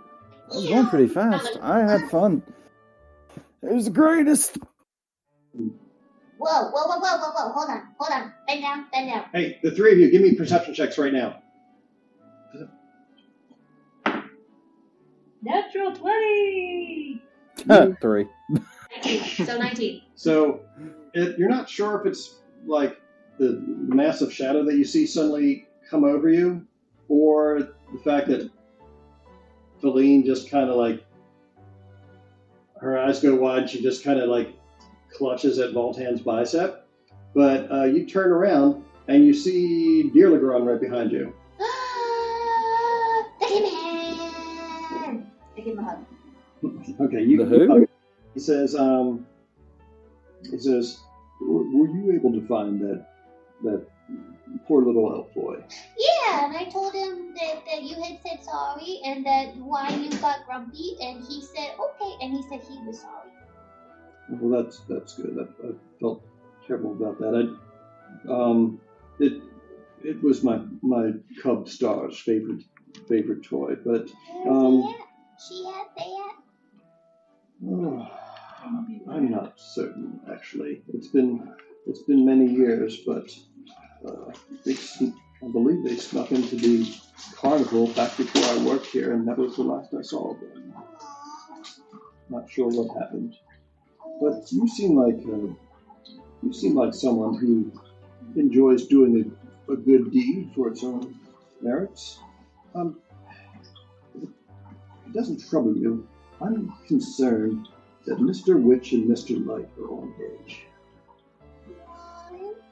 Since I'm not entirely certain, but if you could investigate, you might find that we're able to do some manner of service for them. Okay. I wouldn't confront them directly, but if you were able to somehow sneak into the staff area. Okay. Hey, that sounds like fun, right? Valden's like, Hold that thought. they ain't no sneaking. Are you doing that to Voltan or Yes. to Dulagron? Okay. He bends down. Monochrome elf boy, sitting down. No, been he's down. Monochrome Elf Boy. Well, elf He's boy. he's Gothy Edgelord Boy. Yeah, Edgelord elf boy. I poke at your cheeks like they're not cracked. What? Why are his teeth be cracked? His cheeks. Why would they be cracked? Because he's smiling. Oh. That makes sense. Like, I'll just pinch at him a little bit, like, they're still there. Okay, well.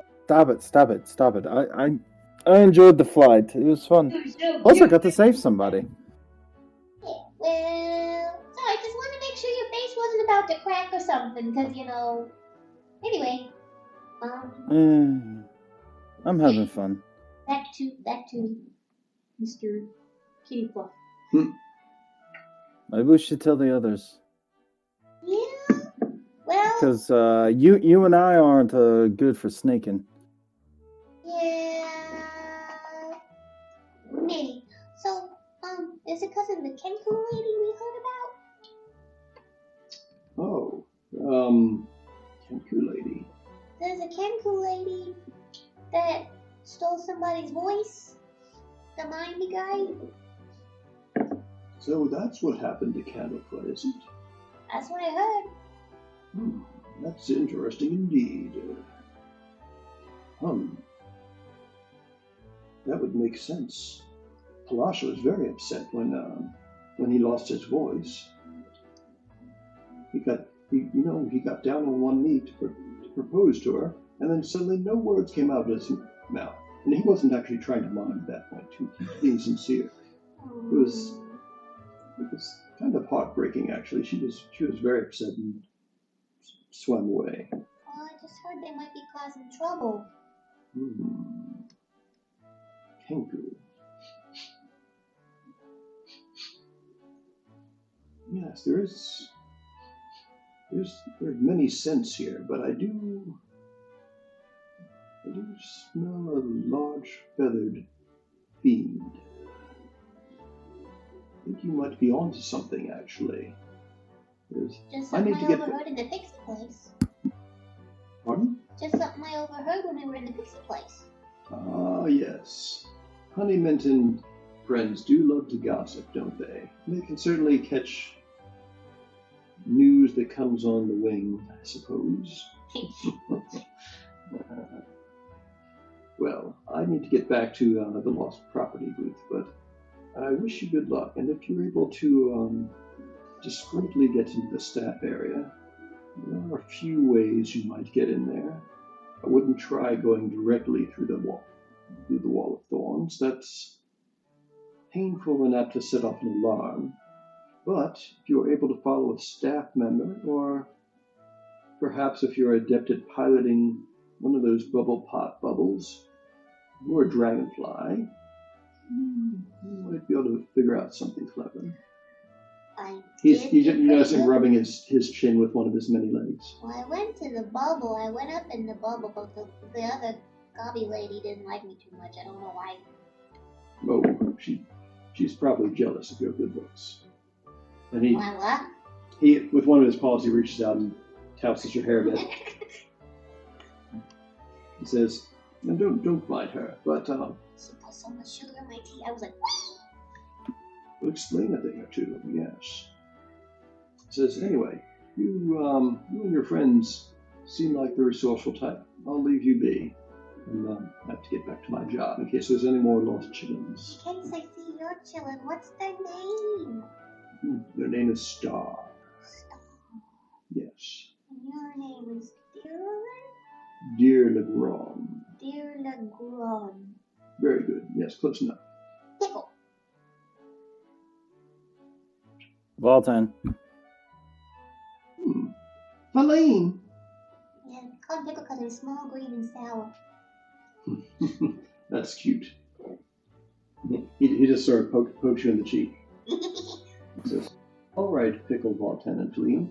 Well, hopefully I'll see you again later and be some better news for us to share." Fairly well. He sort of turns around, and as he goes, he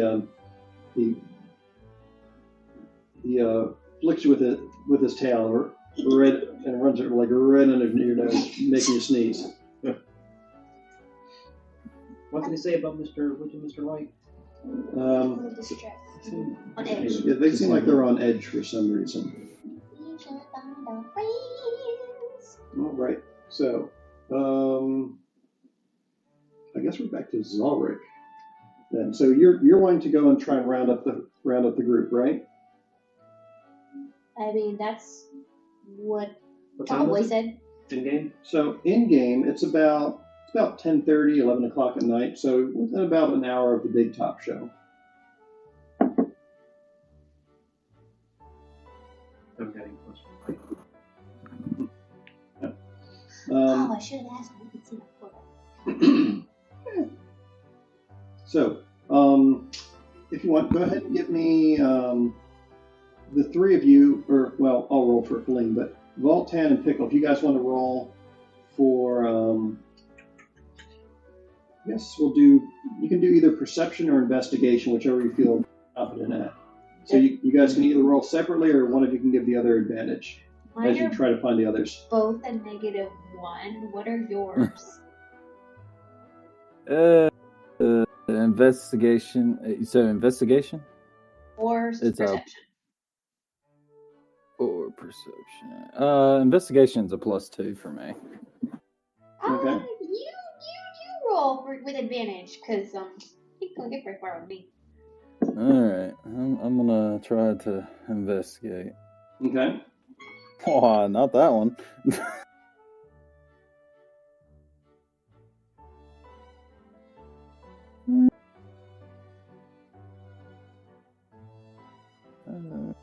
I said 13. 13? All right. Yeah. You guys spend some time wandering around the fairgrounds together, looking for your friends. Valtan and Pickle don't seem to be having too much luck, but Feline is very much more comfortable with talking to strangers and just accosting them for information. And it doesn't take too long before she's managed to question a few of the people who work there, as well as a few other attendees, and work out the last place where your friends were seen. Which, I'm trying to remember where the rest of you guys at. The two of us. You guys were outside outside the big top. Yeah. Okay, yeah. So, Feline says, yeah, there were some highfalutin characters who looked kind of uppity and kind of monochrome hanging out at the big top tent. So I'm thinking maybe they're over there since the main program starts at midnight. Oh, they got excited and ready for the show. Yeah, I guess maybe they're trying to get themselves some good seats. Mm. They're still going to be 2 people short. Sorry, I had to do my hiccup cure. Yeah, so Mrs. Trifolium and Alden are still off doing whatever the heck they're doing. She's asleep in the parents' room. And he's trying to get over my grade. Yeah. Yeah. Yeah. Well, actually, you landed on the big that was top. the big top. Yeah, Okay. sorry. And he just came down. So I don't know. Yeah, so do we see him? Well, we're inside. We wouldn't know. We would have saw the ruckus. Yeah, Well, you saw the ruckus of someone landing on it, so out of curiosity, you probably would have gone out there, see Right. what the hell, and then found him. Only to hear the landing on the tuchus. And I'm assuming that Mrs. Trifolium would have woken up at some point and taken to the air. And if you wish, you can reconnoiter with the others when you see, because you can hear the hubbub of people getting ready to enjoy the big top extravaganza, which starts in about maybe half an hour or so. So there's a lot of people funneling in there, and you spot the monochrome dreadlocks and the blonde prettiness of some of the people that you've already met. Yeah, I'll hobble over. All right, so without too much fuss, you guys are all able to gather up again at the big top, and as it so happens, Zalric, with his keen ranger senses, was able to locate you guys some good seats over on the side by where you guys had noted the entrance into the staff area was. He's kind of thinking ahead. So you guys get yourselves some seats up there.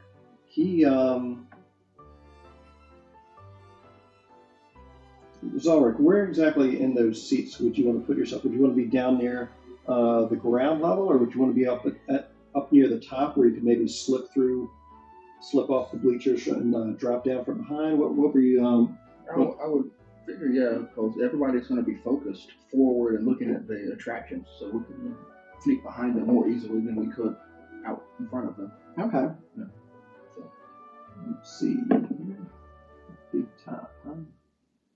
I haven't done anything with it yet. All right, Jacob, are you back as well? Yeah, I'm back. Excellent. Hi. We are all here. I mean, we're not all here, but we're physically. We're not all here, but we're all here. Yeah. And we're all in one location in the game, right? Mm-hmm. We're all at the big top. We're all on the big top. All right. So the let me find my spot because I lost the game.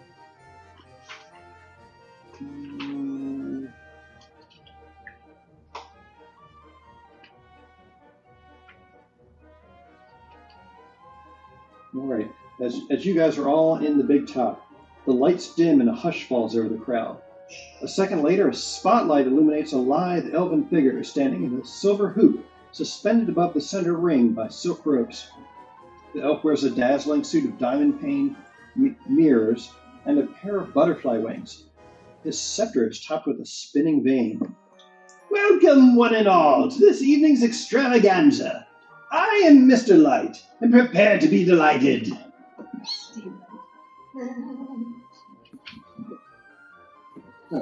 As you guys kick back to take in the show, or plot whatever it is that you guys are up to, Never. That's true. bring up some. Oh, did we tell the rest of the group what we found out as far as We have not discussed. all that goes? We didn't actually get to that. We just kind of got shuffled inside. Look at that fancy man. Oh, very nice. I was going to wear the same thing tonight. He's so fancy. Or football. Yeah. Would have been. Excellent. Where is my master chef? As you guys are watching, there's people out there doing there's tieflings doing fire breathing tricks. There's fairy dragons chasing each other in loop de loops and patterns in the air, almost like a drone show. Did you make that picture? No, these are from the actual adventure. Let's see. Done. What is science done? What is I like the faces. What is it explain? You. Caught up you. You caught us. What What's up? Okay. You break it? That's a picture of me. Why is Yeah. that a picture of me? All right. That's kind of weird. Right. Technology. Image brand. Hey, I got my mouse cursor back. So, as you guys are watching the show, over the course of the next hour, you see this big bugbear who is wearing a jack-o'-lantern over his head. He's out there and he's doing incredible feats of strength. Like he calls down. He asks for a pretty lady to come down from the crowd, and Auntie Karina gets encouraged by the rest of the Chillins, who are now actually sitting with her instead of going off causing destruction and mayhem. So she sits down on one end of the bench, and he asks for someone else, and Pauline gets volunteered by Voltan. So she goes down and sits on the opposite of this bench, and this bugbear is introduced by Mr. Light as, "Everyone, please give a hand to Barely, the bugbear." And as everyone applauds, he gives a bow to the lady seated before him, and as his hand is bowed low to the ground, he just sort of reaches up underneath of the bench, and with one finger picks it up over his head and gently spins them around before transferring it to his other hand, and just like the women are just sitting on the bench like, and you can hear Feline going, "What the crap? What the crap?" And Karina's just sort of giggling lightly to herself as he does this, and for his next act he wrestles with a bear and just engages in all sorts of feats of strength. What about strength of feet? Huh? Yes, feats of strength. Yeah. Another act that comes out. You see the wagon that had the giant fishbowl on it gets wheeled into the center, and the spotlights come down and focus on it, and they shift in like different shades of blue and green and purple, and you see this beautiful mermaid come up from the center of it, and she starts serenading everyone present. Let's see if I can make this open up. Not crashing anything.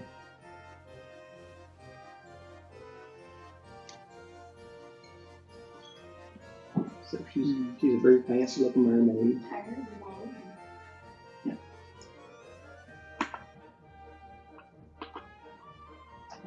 So while this is all going on, give me perception checks. I roll above a 5. I believe I in don't know. We've not been rolling. Why don't you go first? Your dice is Trade dice. Okay, fine. 2. You're doing great. I rolled a 2 as well. Wow. Wow. He's got the highest one with 11. Really? Yeah. Wow. I guess I got a 7 with my modifier. I got but an 8 with still my not good. modifier. You guys are doing great. So This is We great. see nothing. what did you get, Jacob? I got a 2. Okay, so the highest was It was a very 11. good show. Yeah, a 7 plus 4. Okay. No. As you guys are watching the mermaid serenading, and there's violinists and also some people playing harps and whatnot accompanying her. Most of the arena is quiet, but every now and again you can hear someone heckling her from somewhere in the crowd. But you can't really make out exactly where it's coming from. But but every now and again, you can almost hear a voice call out like, "Oh, well, this is supposed to be a show, is it? Well, I don't know about that, but I think they need to get some new talent." Mm. But Can I look for those bird people? you can certainly try. Alright. With Uh, my perception you of just made, two, so- Yeah. not. Working out too well for you so far. Anyway, it seems like there's you can see in the crowd, Zalric, that it's difficult to tell where the voice is coming from, but you can see in the crowd, like every now and again, people like in other areas will like turn their head and it looks like they're trying to like shush somebody or something. But it's on the opposite side of the arena from where you guys are. Is that disturbance that you're talking about? Is that always in the same area, or is it like moving around? Zalric seems to notice that it seems to be moving around a bit. See if there's anything else I can do to see where that's coming from. So, while the performance is going on, were any of you going to try any shenanigans or anything else, or are you guys pretty much intent on watching the show like regular spectators? Well, Mr. Light is out here. I guess Mr. whatever his name, Mr. Rich is probably in another area. I guess. I want to like elbow Finito. But, hey, you think we should try to? I guess Voltan's actually just gonna watch the show just because he's not very good at sneaking. We'll go ahead and give it a try. He's definitely not, and he's got Feline hanging on his arm at this point anyway. And I'll hear them nudging each other, and I'll go, push, and cast Pass Without a Trace. Okay. Oh, that's yeah, on that. Yeah. oh nice, All right. nice. Excellent. Cool. So this is Trifle, and do they notice any sort of a like visual or audio effect after you hush them? So it is visual, I forget the S's, and material, it's the S. Somatic. Somatic. So we'll say that the verbal and somatic effects of you casting is putting your finger to your lips. Hush is a casting. But is there any special effect that occurs when you So it after the spell's uses cast? ash to cast, ash of a burned leaf, so I imagine a little puff of like smoke appears as she's using that.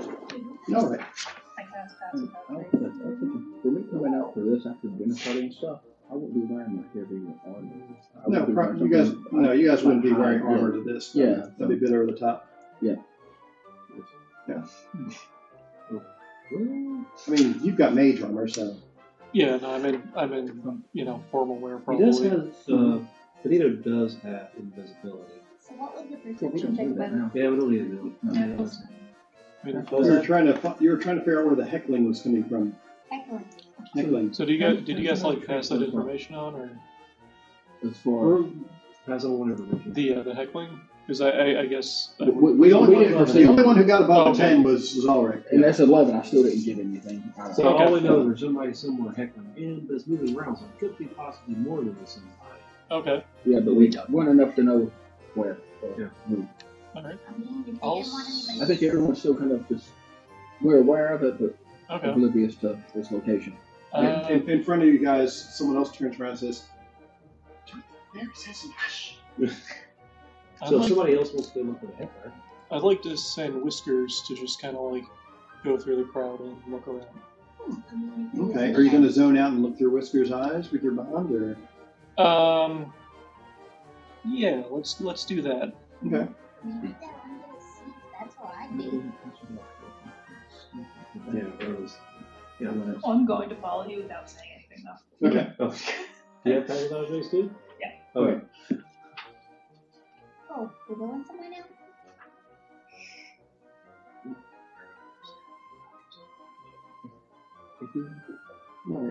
As some fire breathers take the stage, and it's the mermaid eventually finishes her set, and a bunch of fire breathing clowns come out, and they're making a whole lot of ruckus in the middle of it. So you can't.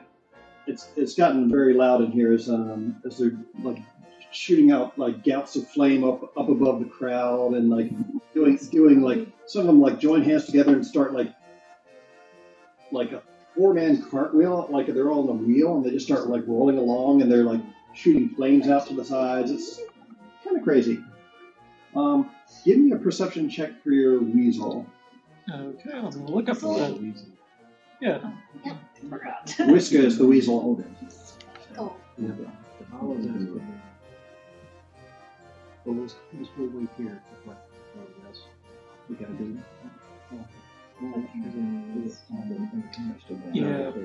Okay, yeah. Oh, nice, yeah. We're No. sneaking out Oh, while plus you're 3 doing for this. perception. Okay. You know it. And what are you doing? No, you Well- gotta use the other dice. What are you doing? You can't use that dice. Somebody to watch. Oh wait, that was bad. 18. 18.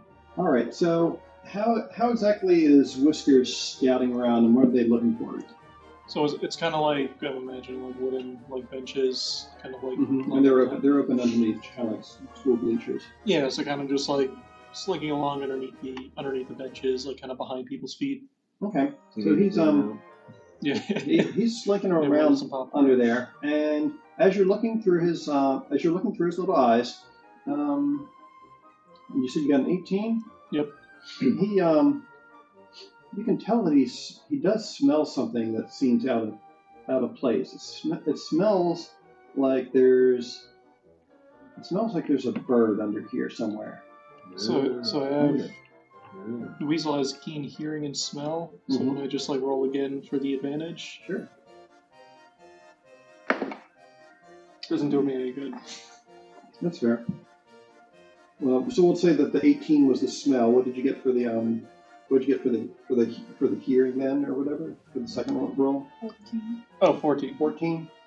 So, yeah, there's a lot of noise from the crowd cheering loudly and gasping and whatnot. So he can smell that there's a bird that's down here somewhere. It doesn't smell like a regular bird, but he can smell them. He just can't tell where they are based off his like hearing anything, because how are you going to heckle when there's a big noisy crowd? You guys, was it you three? Yeah. I was gonna follow them without saying anything.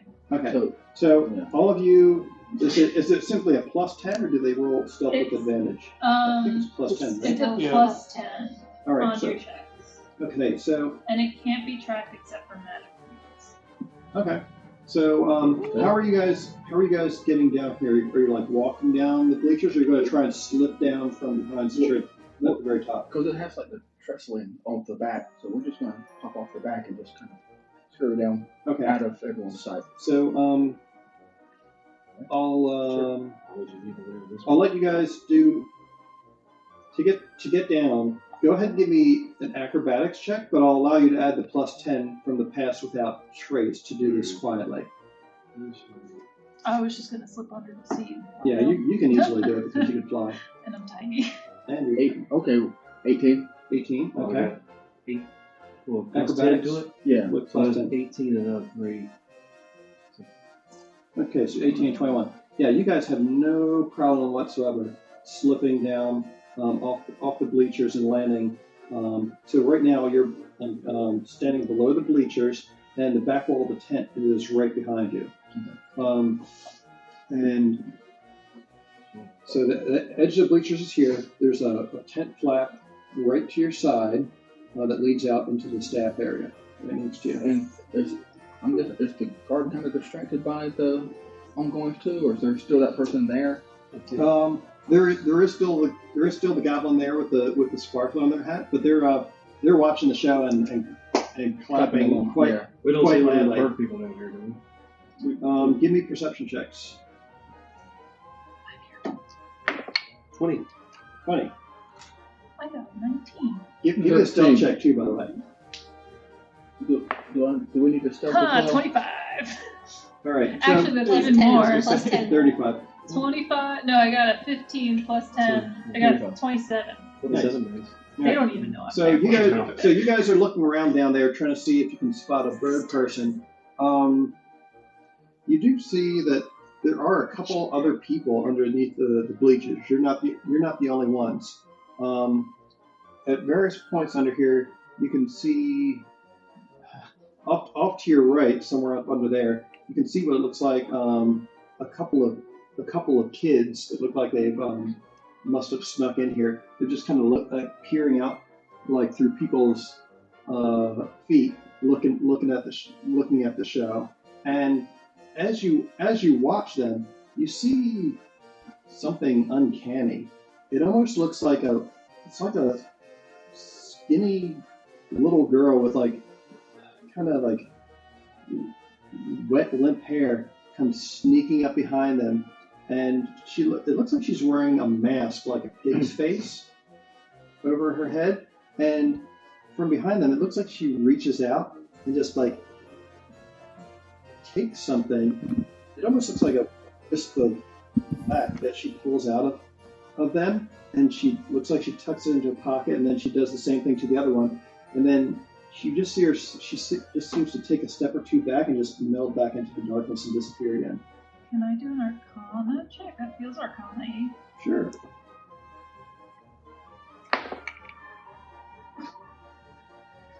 Isn't that one? Well, would that be insight or Arcana for what I just saw? Well, I didn't see anything, so. What knowledge skills do you have? One more chance for that dice to hit. As far as Like, what do you have? Like nature, religion, arcana? What all do you have? Is that sort of knowledge? my nature's Nature? better. Okay. Just go ahead and roll nature. That's fine. Go figure. Which We are rolling 7. terrible, man. whatever it was, it didn't seem. It looked like a little girl, but it was kind of weird. Yeah, You're not it didn't look like a you're normal not girl, really but sure. I just can't It make was it very out. strange. Yeah. So yeah, you saw that side off to one side. To another side, you see it looks like a goblin with a javelin wandering around underneath the bleachers, and they're just kind of shaking their head and just like Kicking up trash. picking up trash, putting it in a bag. Yeah. And then what was your original perception result again? 13 and yours was 20. This was 20. Well, he's noticing That's that nice. 20 on the. It's difficult to see because of the fact that the bleachers kind of curve around, but on the far side, almost at the edge of your sight, you see what looks like a larger figure underneath the bleachers, and they start heading in your direction. But it looks like they see you, and then they just turn around and go off in the opposite direction and out of sight again. There's no way to communicate that to them. Well, you guys are close to each other. You don't see Mrs. Tripolin though. All you did was drop down. You didn't walk anywhere, so. Yeah, we're just beside each other still after we came down. Yeah. No, But- it was a communicate that to people. We're Is still- Alden just watching the show still, or How is he doing far of a anything? drop? We're down the back of the bleachers. Yeah. So while I was looking through the weasel's eyes, everyone kind of disappeared from around me. Yeah. Okay, so I guess, I would have sensed I guess I would have put together the Kenku we're looking for is here, and no one else is, so I guess I'll probably go looking for him. I'm sitting Okay, right so next to you. So you're looking for him as the weasel then? Yeah, I'll bounce back and forth a little. Okay. So You say you anything? you return to your Where'd they go? So you return to your own senses, and you're looking out over there, and the smell of the bird person was somewhere on the northern side of the pavilion tent, because you guys were seated. This whole thing kind of the big top kind of sits catty corner, right? So you guys are seated just to the southwest of the staff door, of the staff entrance in the back of it, and this was somewhere to the northeast side of that back entrance that you were looking at, where Whiskers smelled at. So you look off over in that direction with your own elven eyes. Give me a perception check as your elf self. miniature show. Okay, that's a 17 plus 3, 20. 20. You looking out over that direction, you spot a couple people who are like looking down below them, and they just kind of do this with the person sitting next to them, and they just kind of shake their head and go back to watching the show. But it looks like from their body language, you're thinking that maybe they were noticing something going on down on the ground below them. So if you want to vamp back into Whiskers and direct him further. Yeah, we'll direct Whiskers over there. What you doing? What you looking at? What you find? Right. So Whiskers, Smell the bird person. So confused. Whiskers can roll. You're like, Go ahead and roll with perception for Whiskers again. And this will be perception for sight, which he normally doesn't get because he has you helping to direct him into the general direction of that disturbance that you saw. Okay. So it's 16. It was plus 3 Uh, for perception. You're right, plus That was- 3. Yeah, I think so. So it's 19. 19, that's pretty good. All right, so when you look out over in that direction, you see a figure in like blue robes with gold trim around the sleeves. It almost looks like what you would imagine someone would dress up as if they're trying to pretend that they're a wizard. So like a dark blue robe with silver trim, and it's got a big red collar around it, and their form is basically humanoid, but you can see for a moment that they change shape. Like 1 minute, it looks like maybe a teenager with black hair, and then that form shifts, and it's next moment it's a woman with olive skin and long black hair instead, and they continue moving on through the crowd, through underneath the bleachers, going further back around. Okay. Okay, so at that point, When you're looking through the weasel's eyes, you can still talk with your own voice. okay, yeah. So I'll say to Pickle, there's a weird shape changer on the north side of the stadium. He cannot hear you while he's in the weasel's head now. I don't know that. And then I'll dip out of the weasel's head. So, Okay. Should we tell him that's... seems pretty suspicious. Well, you guys haven't moved anywhere still. You're still in the maybe same find spot. them You're or about pursue 10 feet ourselves. down. Right there. We can just... Right down there. Okay. Our friends are right there. Yeah, well, yeah, probably not, because the stealth effect on you would definitely make it more difficult for you guys to be heard. I would stick my head over the bleachers if I still see them. Give me a perception check with advantage, since you actually know where they are, where they were. 19 minus 1 is going to be 18. Yeah, that's good enough, because they're not actually obscured behind anything, because bleachers are sort of open underneath. So you put your head down there, and it's deep shadows, and even with your dark vision, it's a little bit difficult. But you're like wait, I see him. I see that hair. His white monochrome dreadlocks are easy enough for you to spot, knowing where to look. And what do you say? So, and I really, because I'm having a hard time wording right now, I relay what he told me. Shapeshifter, other side. Wait for us, chuckleheads. Okay. You would hear Pickle saying this as well. Are you doing anything? So Because the I think- spell is, it just says, like, anyone I choose. Isn't it a radius around you? It's 30 feet around me, So you guys do. me and my companions. Well, I mean, off the bow. Yeah. But she can't. Yeah, well, you're still within a few feet of her, because you haven't gotten down yet. Okay. Yeah, I feel like I would have cast it on everyone, but I was staying close to them because I knew they were going to do something. We're all together, so you Yeah. But we're still, so we're still together. So I take my head back up. Like, right then, want to go? Yeah, let's go. All right. So So go ahead and give me you two. Go ahead and give me acrobatics checks with a +10 from the stealth effect. And, Oh, and I need it. we can What?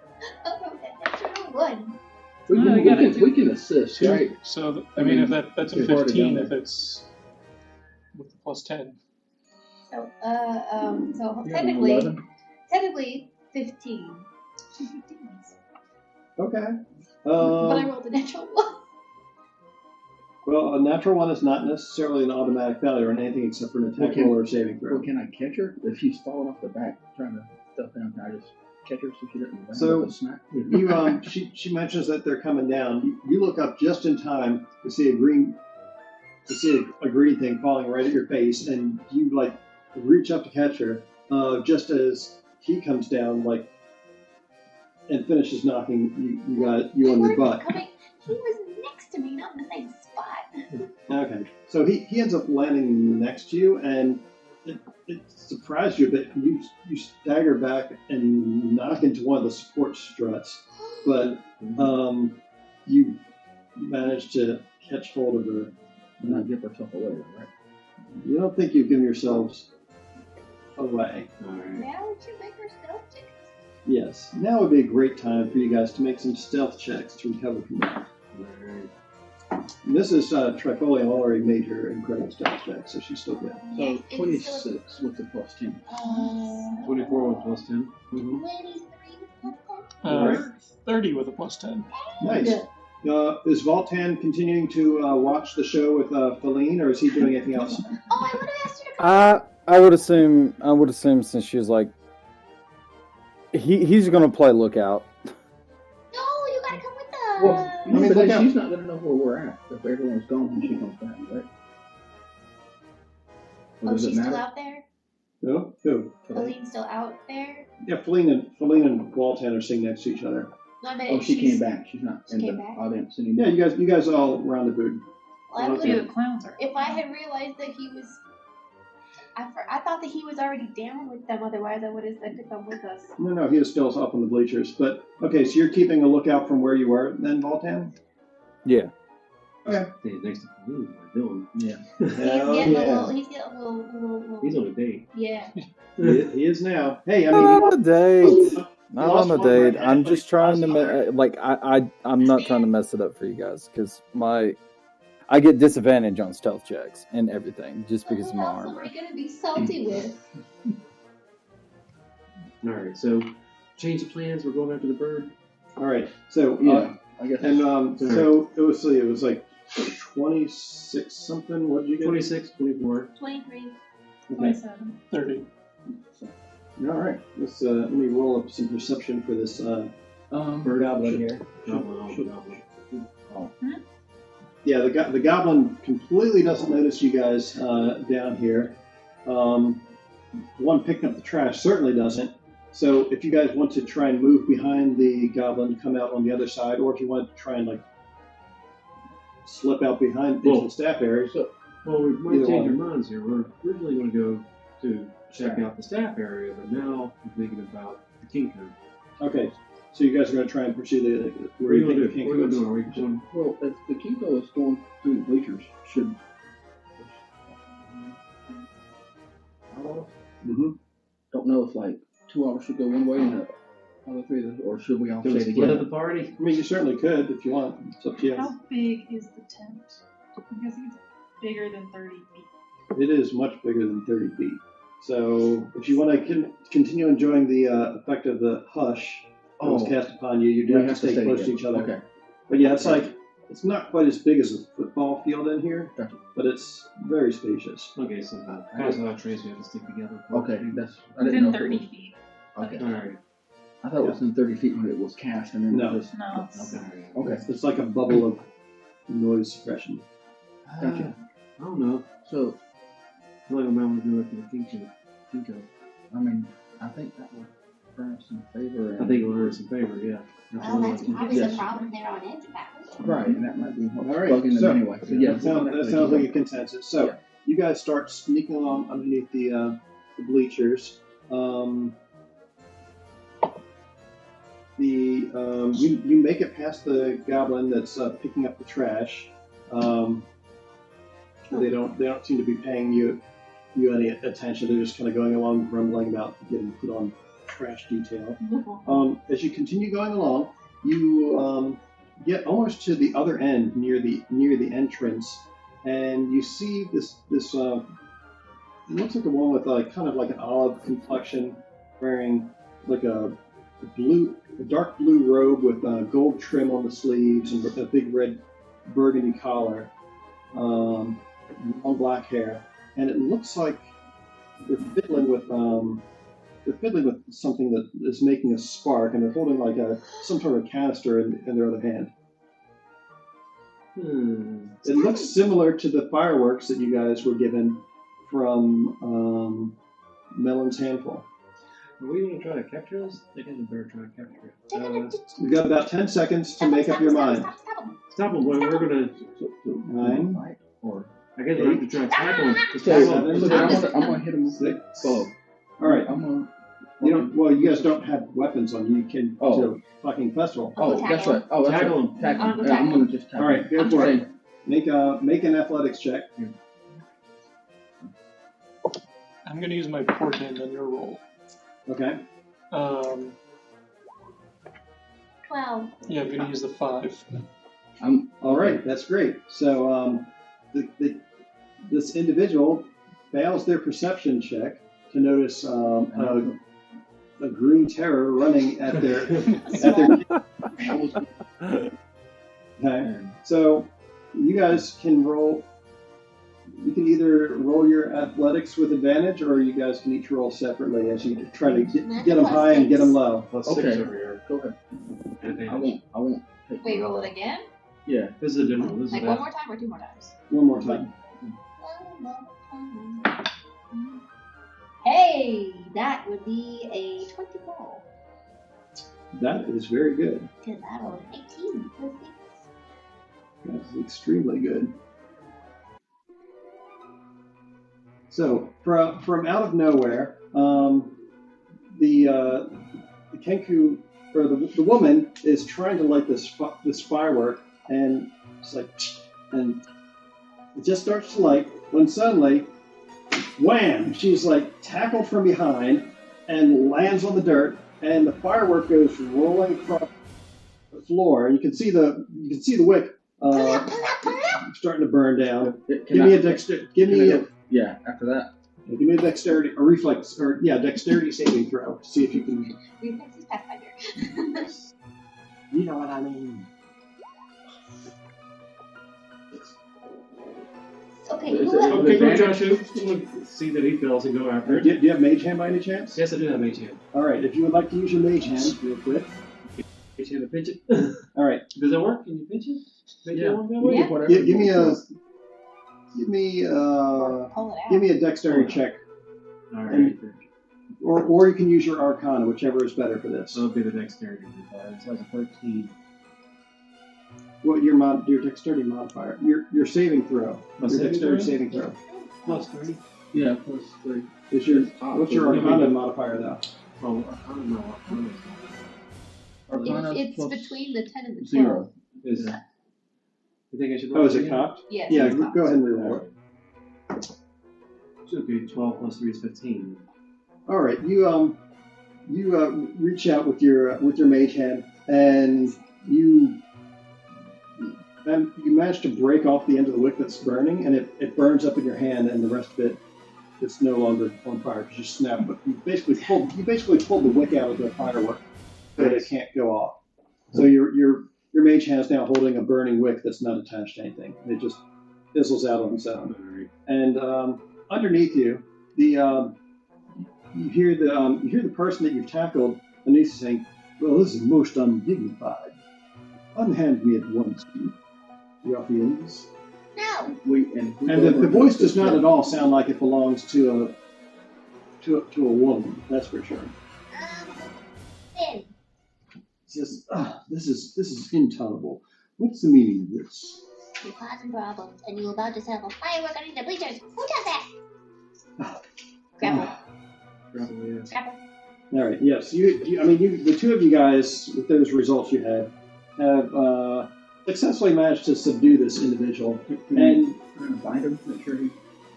I wouldn't say that. And we all have rope. You know, yeah, you pretty much all have rope. And now we have an excuse to get into the That's employees' true. We slate. do, yes. Mhm. Very good. Yes, we're gonna take them with us.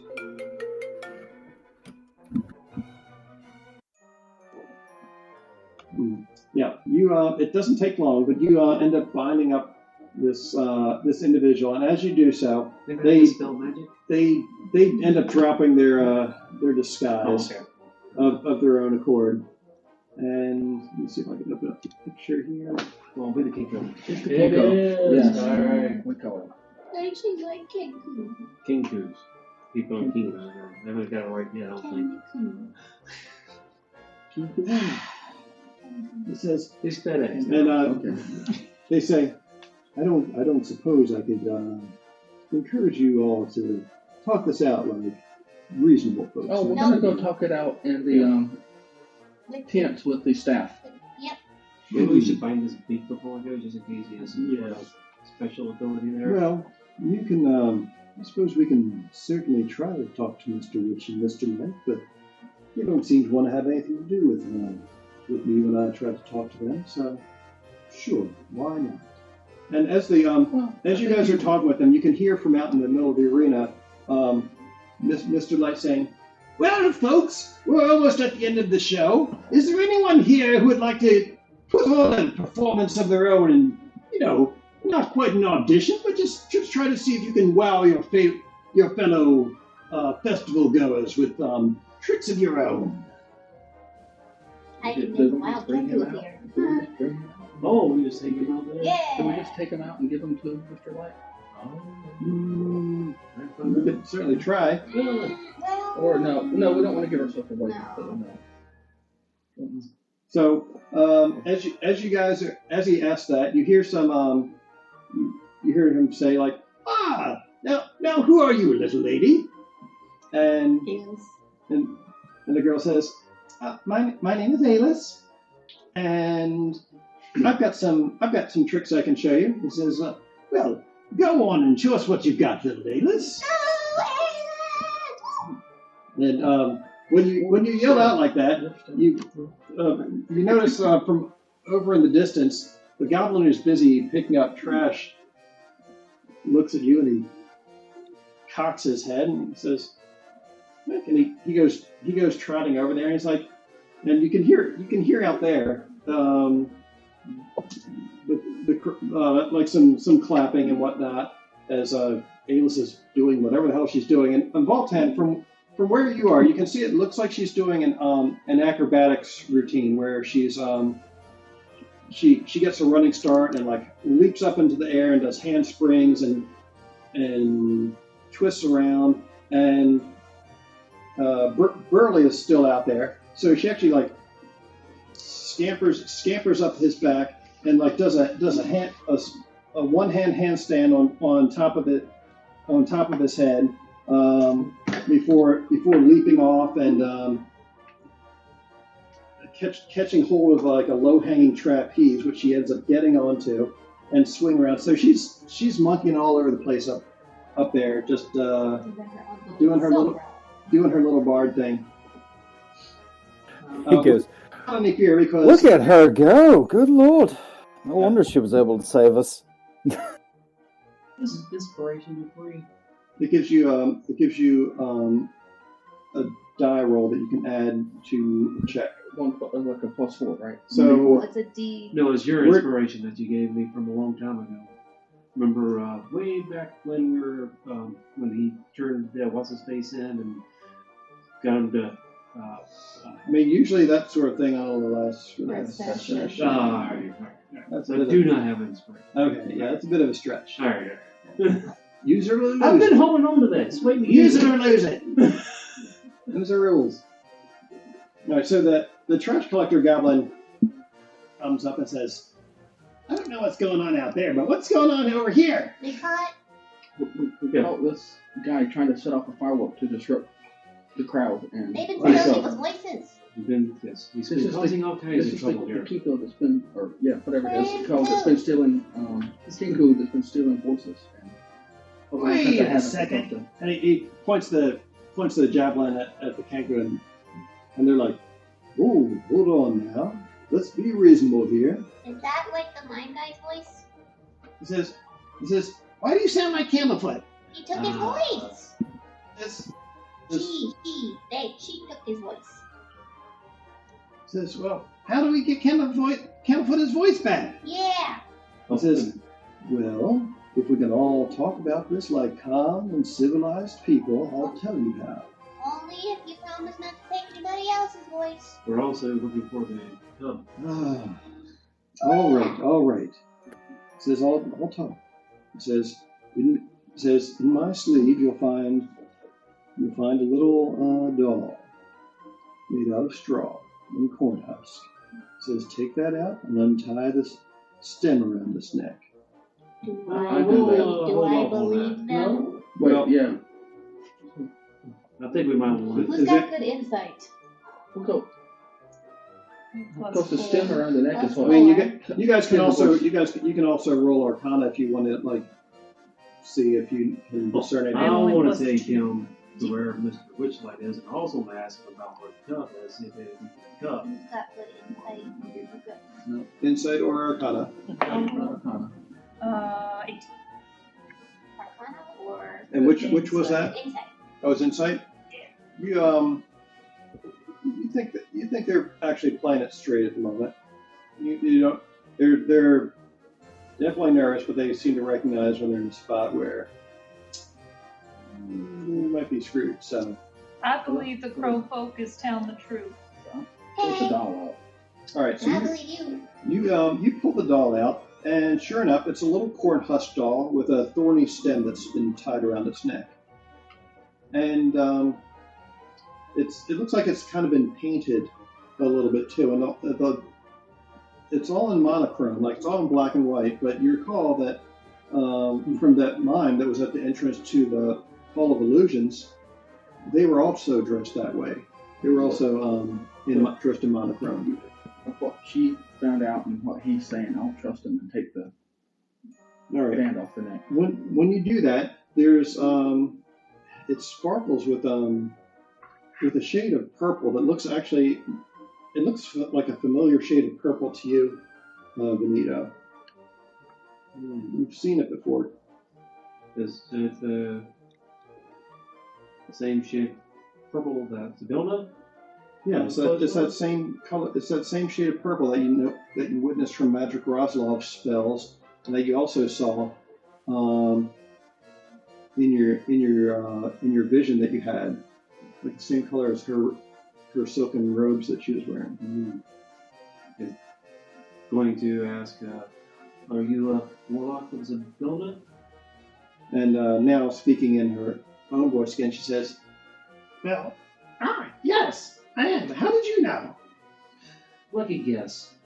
Really? Why are you sabotaging the circus? What I recall. Yeah. Did He you says- take the kitty cub? A kitty cub? What? I'm a bird. What use would I have for a cat? Why are you sabotaging the Friendship? circus? Companionship. Love.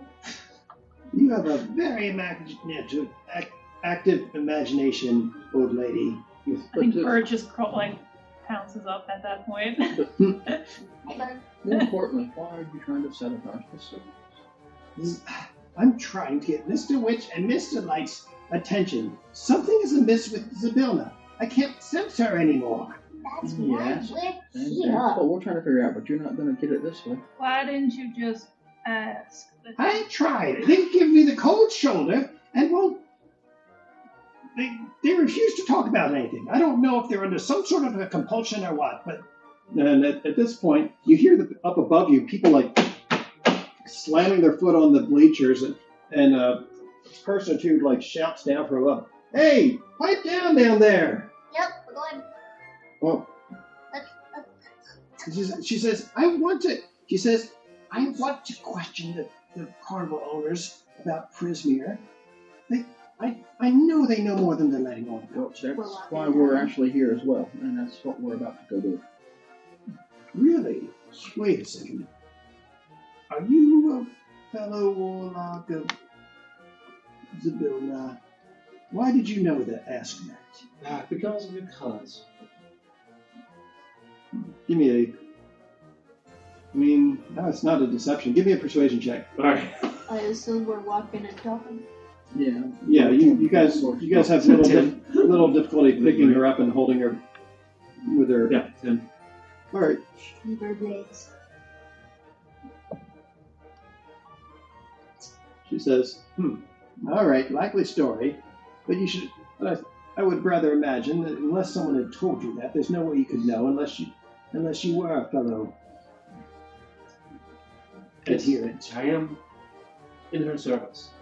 Right. Well, I suppose we have a decent reason to work together then. So, perhaps you will have more sway dealing with Mr. Witch and Mr. Light than I will. No, They we won't could tell go me make a anything. scene right now. What? We could go make a scene right now. I mean, that's what I've been trying to do, but you stopped me. No, I mean, go out there right now. Mr. Light's right out there. Help! Huh? Help! No. As you guys are discussing this, you hear a lot of applause come from out there, and over the crowd, you can hear like up on the bleachers, people starting to get up and filter around, and Mr. Light calls out again.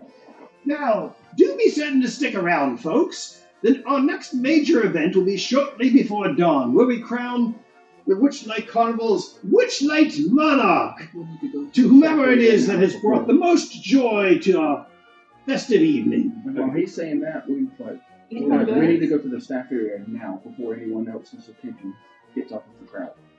All right, you guys make your.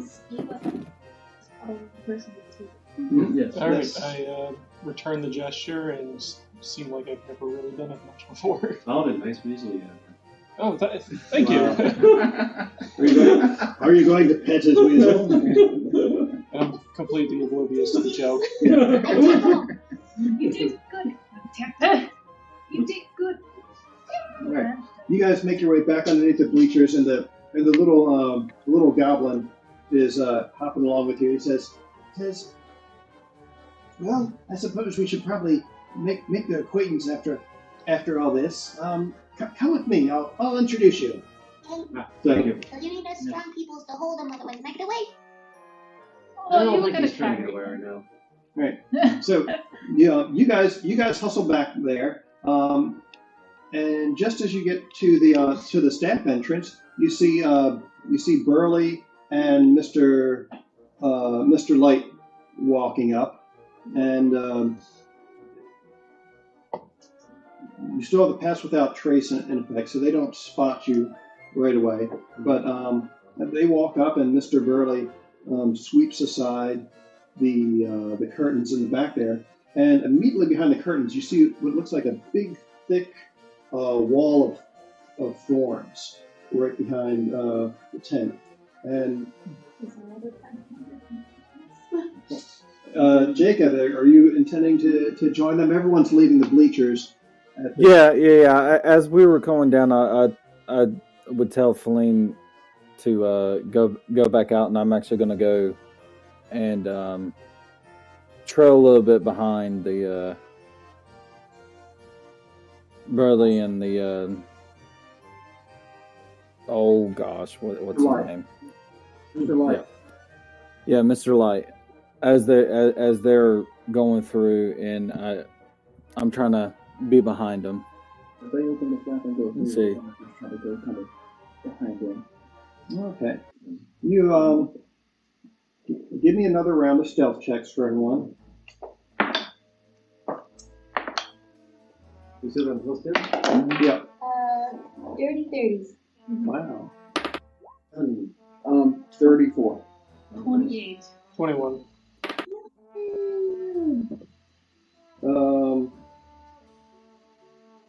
So would I be with them now? Yeah, you've rejoined them now, and you're able to walk down. 22. As you start walking up from behind, Burley, who's holding the curtain up, he looks over and sees Voltan approaching, and he says, "I'm sorry, this way is staff entrance only." And as he's looking in their direction, in Voltan's direction, the rest of you are able to slip past him and through the wall of thorns because Burley is busy looking in the opposite direction at this individual who's walking over from the bleachers. Voltan, were you going to do anything as you see your friends slipping up behind him and making way through the thorn wall? Oh, I'll just kind of keep him. I'll keep him distracted a little bit. I was like, oh, I'm so sorry, sir. Klutz self. I thought it was the bathroom. My bad.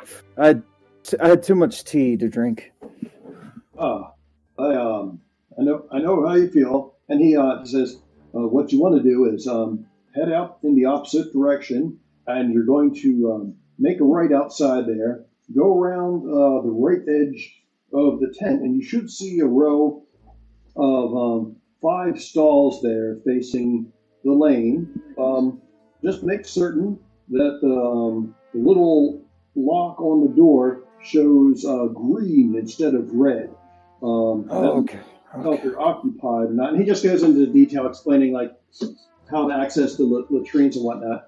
While the rest I'm gonna act like I have to do the pee dance. He says, you might want to hurry, friend. You look like you're about to have an accident there. So when he turns his back towards us, are we still there? We're cool. No, he's like a big dude, so he's kind of like holding it like this, and you guys with your results, because he got a nat 20 on his perception, but the only one he was able to see was Voltan, because you guys all rolled so high. So he's just still holding like the curtain aside. And Mr. Light's already walked through. If I cast a spell, do I have to cast another? Do I have to do a check or what? Potentially, it depends. Well, I wanted to cast invisibility on the old. As soon as the bear turns around, I want to cast invisibility on Zoltan. But if I got to do another check, am I sure about it? Well, no. I was gonna think. I was gonna use be a distraction for you guys so y'all can get through. And then he did say that I could use the bubble or I could use when the dragon flies again to try to get over to where y'all are. You could also, once he's not looking, go under the bleachers and just go under the tent flap, which is what we were originally going to do. I thought that it was all covered in thorns. It is. Oh. But only the people who work here can do it. But as you guys are doing this, you guys all go through the opening in the thorns, and down at the at Burley's leg, you see the goblin trash taker. He pulls on Burley's on the leg of Burley's overalls and says, Burley, hey, down here. And he says, oh yeah, what's going on there? And he says, these patrons managed to capture that Kenku that's been causing problems. Also, that guy's with us. And he looks down and he sees that you guys have already passed through the thorn wall. He says, whoa, hold it. Wait, really? He says, well, that's fantastic. That's just great, actually. If you don't mind coming with me, I'm sure Mr. Witch and Mr. Light would love to hear about this. Could you let our friend in first? He's with us. Maybe we should wait for him to go to the bathroom first. He looks like he's about to have an accident. I can hold it. I'll try. Well, there was a bathroom in the staff area, right? He says, well, yes. Good, excellent, thank you. Sure, come on, this way. So yeah, he's a big dude. Let me show you a picture of what Burley looks like here. Yeah. I thought you were saying barely earlier. Burley, because he's big and burly. But he's a butt bear, so he's barely. Wow. Oh my god. Oh, can you put it in the Oh, in I'm not the streaming notes? Discord. Oh, I'm sorry. I forgot that wasn't working. No, you're fine. Share screen. Let's see, which screen am I going to share? Let's Get a share fairy tale wrap. You got an apron. screen number Like a 2. Or Overalls. overalls. Yeah. Oh, overalls. Well, yeah, that would be really weird if he was just wearing an apron. Chaps. There you go. Can you see it in my stream now, Jacob? Yeah, I can see it. Yeah. So he's a big boy. He's a big boy.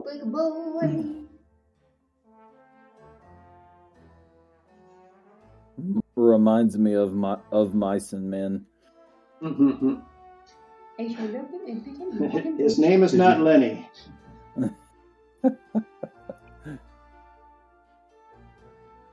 All right. Thank goodness So- for that.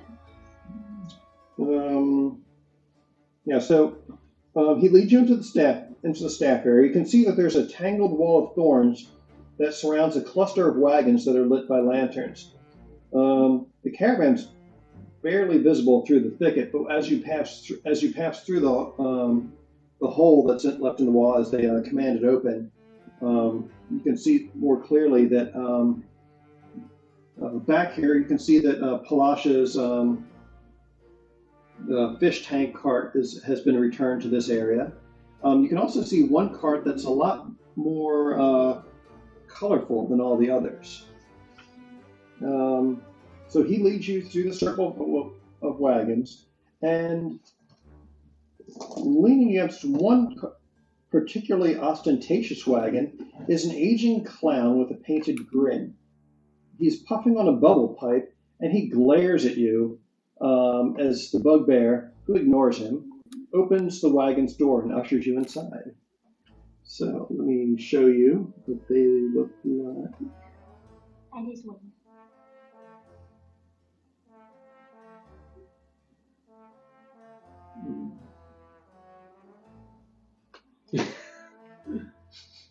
So it's an old surly looking clown who's puffing on a bubble pipe.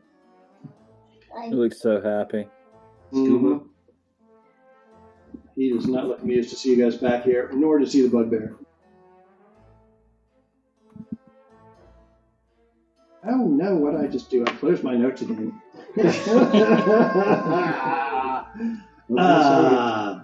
Why did I do that? Okay. Oh, back now. All right, let me reopen my notes so I can show you more pictures. Of course, there's my cursor. Circus.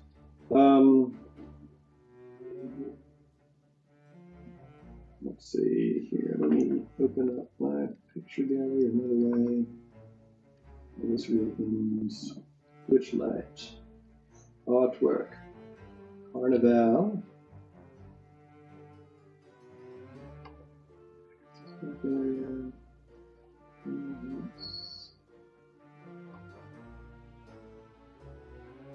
Come on, open. It says,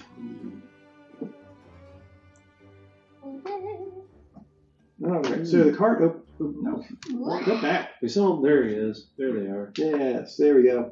All right, the cart opens up, and inside the wagon, a flamboyant elf grins ear to ear as he welcomes you into the wagon with a theatrical bow. Please come in. It's a delight to meet you all. I'm Mr. Light, and this is my associate, Mr. Witch. Wow. And he gestures to the stocky elf who's lounging on the bolt to indicate Mr. Witch. And Mr. Witch just nods to you with the tip of his top hat. He says, "Now then, I'm sure Burley has a good reason for bringing you back here. What can we do for you?" You talk. You're the talker. We've captured someone who was causing trouble in your carnival. This Kinku has stolen the voice of one of your mimes. That we returned. And that we returned the voice. Oh. So the stocky elf says, "So you're the one who took Candlefoot's voice, are you? You between your heckling, poor Palash has been beside herself. Not to mention Candlefoot's been even more dour than normal lately. What exactly is your game? What are you trying to pull here? He said she's trying to talk to you. Well, fine. Talk. And so have we, actually. We have a similar goal in mind. I sent a young dwarf to speak to you on my behalf earlier today. Ah, you must be young Benito. That is correct. And we were trying to find our way into the Feywild. As you may have already known, there's been quite a bit of an issue there with Prisma. Well, Mr. Light pipes up and says, "Yes, what is it, my little goblin?" Dear the ground. Yeah, Wiccan asked me to talk to you guys too, because he said you guys seem worried. Oh boy. And I thought maybe it was just about Kenku lady over here, but, you know, in case there's other stuff. Also, why are we almost talking? Well, okay, so here's the deal. We are not the Witchlight Carnival's original owners. We took over the carnival through completely legal and legit means, and traded our existing carnival with the original proprietor of this one until such time as we happen to cross paths again. But this disgruntled troublemaker, well, he just shakes his head. He just shakes his head at the Kenku, and Mr. Witch takes over and says, "Well, it's not like we don't share your concern. Zybilna is the patron of this carnival, but we haven't heard from her from quite some time, and frankly, we're a little worried as well." Yes. Then we can help one another. We're aware that Prismir has seemed to have vanished. Vanished, you say? Oh, you were not aware of this? That seems like a mighty bold claim. He says, "I can assure you Prismir is still there." Oh, It's not accessible to others. Well, we also heard about a portal. The two of them straighten up a bit and look at each other and like, "You've heard about the portal, have you? I wonder who you heard that from." And they turn back to look at you guys. And Kettles, the Kenku says, "Well, yes, you have a Fey crossing in this carnival, but unfortunately I can't pass through there myself. That's why I'm trying to get a hold of you and get some straight answers." He says, "My pact with Zybilna forbids me from entering Prismir, which is why I need your help. And quit calling me Kenku. My name is Kettlestream." Well, if you can't communicate with this zebra, then why can't you go back into the Fae? That's the nature of my pact. He says, what was your pact promise? Surely you were given some sort of a restriction. A pact? I may not have done a very good job of getting the details. It's because you're a boy, that's why. Seems more like a restraining order than a pact. Just kind of growls as much as a crow person can in your direction. I reach up for another high five. Try to do better this time. Give me acrobatics checks, both of you, so you can high five without killing each other. All I gotta do is stick my hand up. Yeah. 12. Acrobatics, you said? Yeah. Yeah. So you managed to get her on the second try. She's short and still kind of hopped up on adrenaline. She's like, Well, I'm also kind of like still I'm holding on to. yeah. So Can I let go now? So they're like, they just kind of wave, and Kettlestream just kind of straightens up and dusts herself off and says, I help. She just kind of squawks you and says, "Ah!" Get off me! On the other side, I'm adding dirt. Huh? I said on the other side, I'm adding dirt. What are you doing back there? Stop it! That's what you get. When you ruin. Humanoids.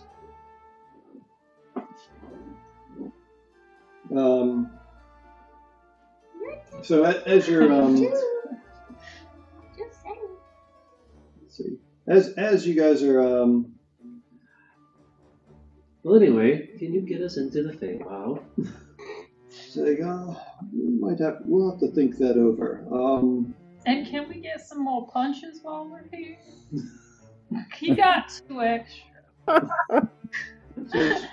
I don't remember telling you about that. I saw it in your bag. Just closer. Says, How'd you get his bag? I was thinking. says, you've only been open a few hours. You're already out?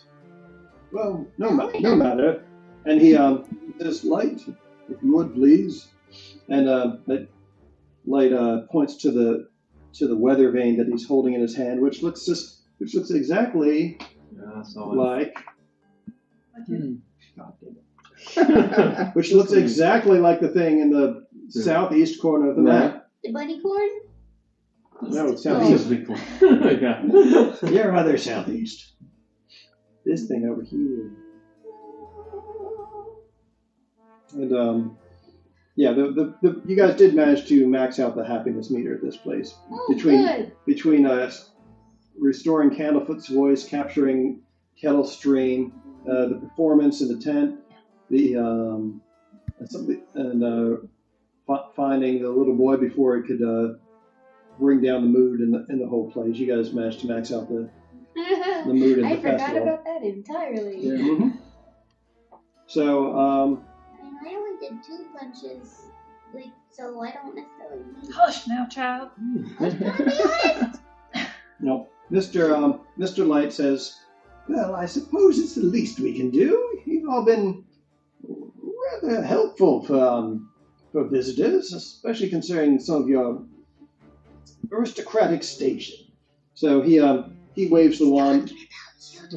He waves the wand over his head and gives a little pat, and you see the missing punches from your tickets fill themselves back in. Woo! Nice. They look brand new. Well, that's exciting. Says, Ooh, Pickle, you want to ride a dragonfly? Yeah. How many punches does it take to get to the Feywild? says, Thank you. they say, we need to double check our terms and conditions to see about this. Tell you what, let's meet up again at the end of the night, and we'll see what we can do from there. So Bilma is your patron. She is my patron as well, and I need to find her. Yes. Dad. And once again, Kettle Stream looks at you and she says, "You seem awfully young for a warlock. Do you have a teacher or something?" He's a warlock? You're a warlock? Of course, he's a warlock. Does he look like he has the meticulous nature of this one to actually buckle down and study? No, I can see. No, I don't. You're right. Who is your teacher? I'll tell him truthfully. Madrick Razloff? He's untrustworthy. No, I don't like him. Do you like anybody? You're very That's frustrating. beside the That point. is a fair question. This isn't about me. No ad hominems. No misdirection. Yeah, what was I'm gonna what? I have Don't play dumb with that. I have one more question for Mr. Light and Mr. Witch. How can I become the monarch? He says, honestly, it's up to this thing.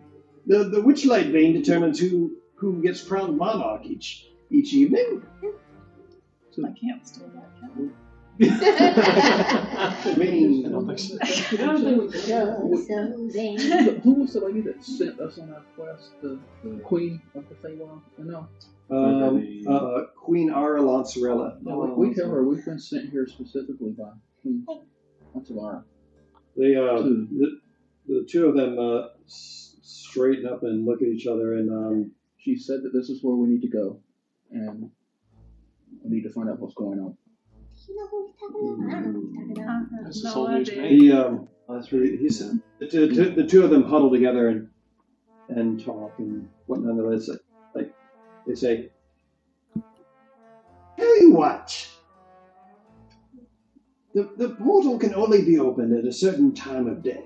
It's just before dawn breaks. Come back. That's fine. Find us again, or we'll find you, and we'll meet at the Hall of Illusions just before dawn, and we'll help you enter there.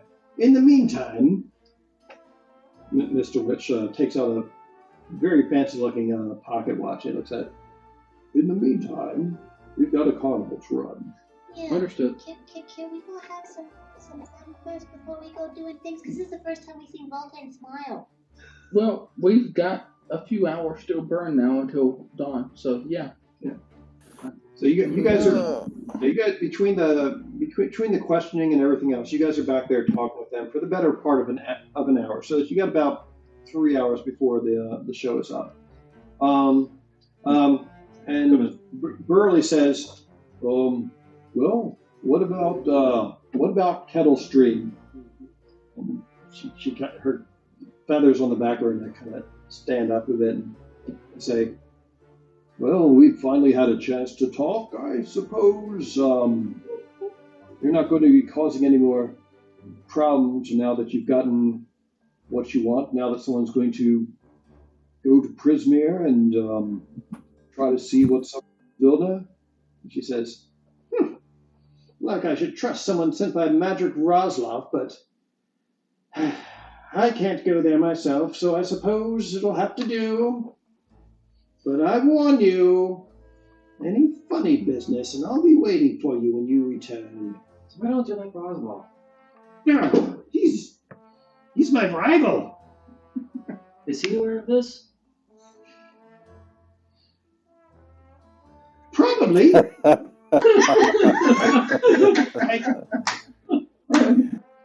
sure he's got to be. I mean, what if he's not, though? Surely he mentioned me.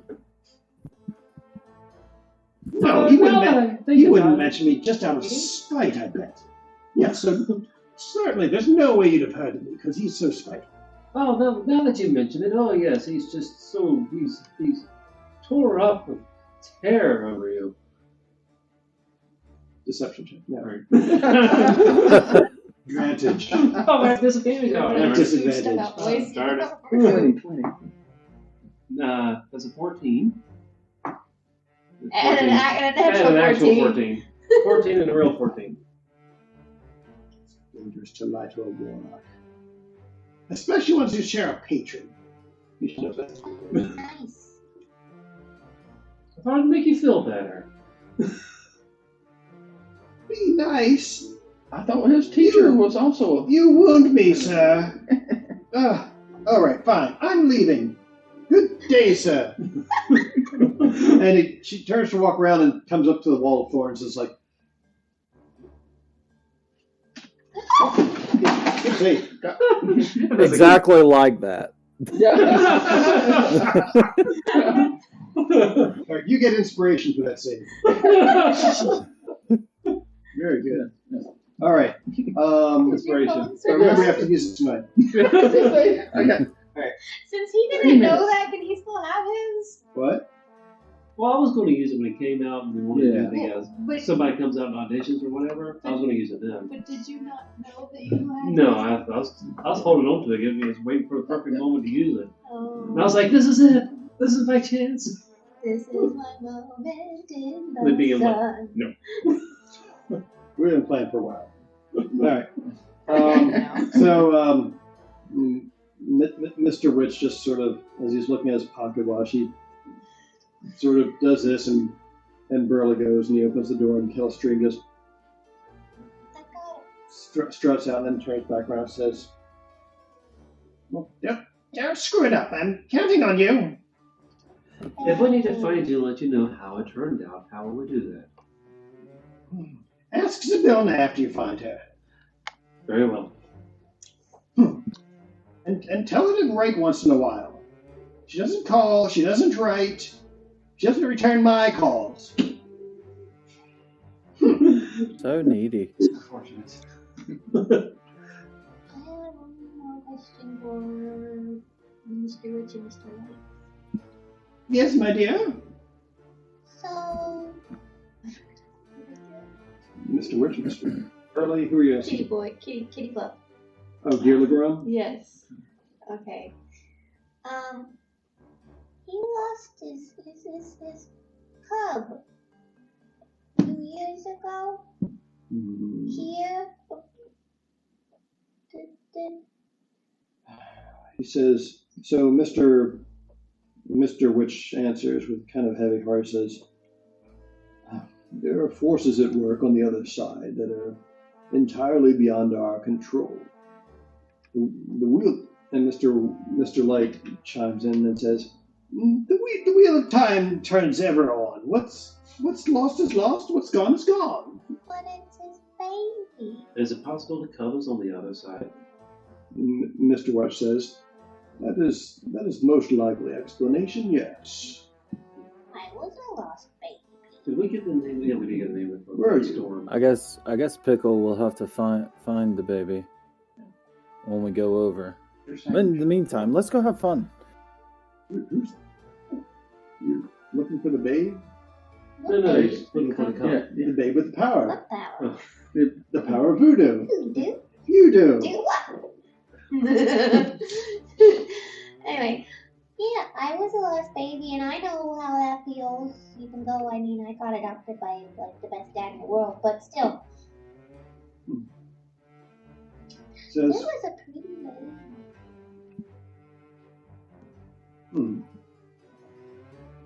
well, I can see how it is that you've all been brought together. Clearly this is Zibilda's hand. I haven't quite figured that out myself. We can fill you in once we're out of here. And you as well. Yeah, I mentioned that to you. What? Anyway, Mr. Witch says, anyway, this has all been very enlightening, and I'm looking forward to talking to you all at the end of the night. But for right now, we have a show to run. So, if you please, Burley, show them back to the festival. They may continue having fun. So Yeah. bow. Thanks, Mouse. Thank you, sirs. Thank you. Bow. Exit. Mr. Witch tips his hat to you. Thanks. Bye. All right, so you guys rendezvous with Voltan and are able to fill him in on everything that just transpired. There's 3 hours left to the festival. What would you guys like to do? You should go talk to the Ooh, mystery man. guy, the beast. Yeah. Can you guys hear me? Talk to him What and did see you if say, he can Jacob? get that ball. Oh, sorry. Bye. Sorry. Oh, you want to go to the Find mines? his cub. Yeah, The mystery mine? The mystery And we could mine? use that ball to bring Mystery him. Man with Feline and Pickle. You want to go to Mystery Man? Hey, guys, Jacob's trying to talk. Sorry. Sorry. What, Y'all can want you to go say to that- Mystery Say Man? that again, Pickle? Jacob? Mystery Man, Pickle. Mystery mine. Yes, I thought you wanted to do dragonflies. he did. They already I did that. did. We can do both. We have more tickets. It is true. Could we make a pit stop to get the little, to go see the Cape Dealicron again so that we could they said I should get the silver ball that you don't know about because you weren't there. We're going to go to Dear McGraw and ask if we A can get what? all from him. So if we do meet his son, we have proof that we're has spoken to his father, and maybe he'll trust us more and come back with us. Seems like a decent plan. What do you think? All right. So That you guys, makes all sense. Makes sense to me. right, Yeah. you guys reconnoiter back to Dear Legron, and Dear. yes, you see your big salt and pepper kitty friend, and he's got a couple more children that you don't recognize who are climbing all over him and whatnot this time.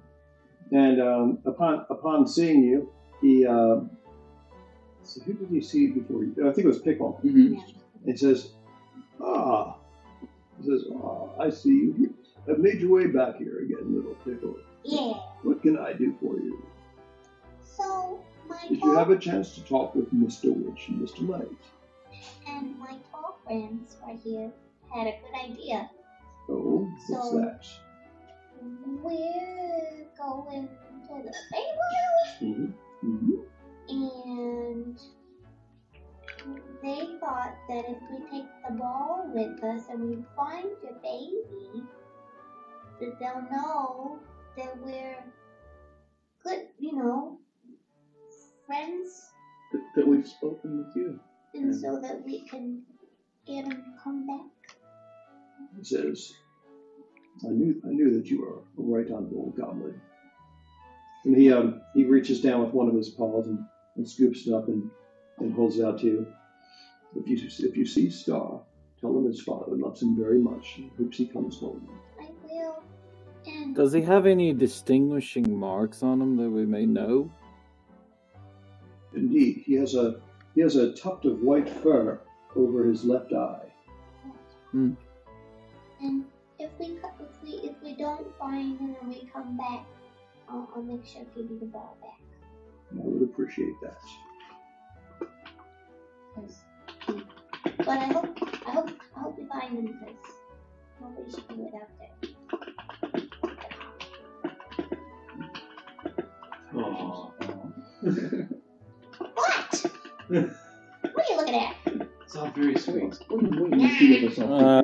Pickle being sweet. It's so adorable. Look, I smile, Pickle being sweet. What's going on here? Pickle. What'd you say? Sorry. What was that? Repeat. I said, I'm smiling, Pickle being sweet. What is going on here? Too much magic around here. What a magical night this is. Yes. Oh my god. All right. You're making me turn greener. So now that that's addressed, what's the business you have with Sibilda? She has become my patron, and I'm a warlock in her service. And she has sent me to find out what happened to Razmir. And let's see, what else can I tell you? Apparently, other parts of Feywild have lost connection with Prisoner. This Prisoner. is the only, and we need this portal to get there to figure out where it's at and what's going on. Ah, I see. Okay. Very interesting. Would you like to go with? I've We got nothing better to do. Yes. Mrs. T? Well, it's my home, so you need a guide. Oh, excellent. Sweet. That would actually be great. I know my way around the Feywild. Do I believe him?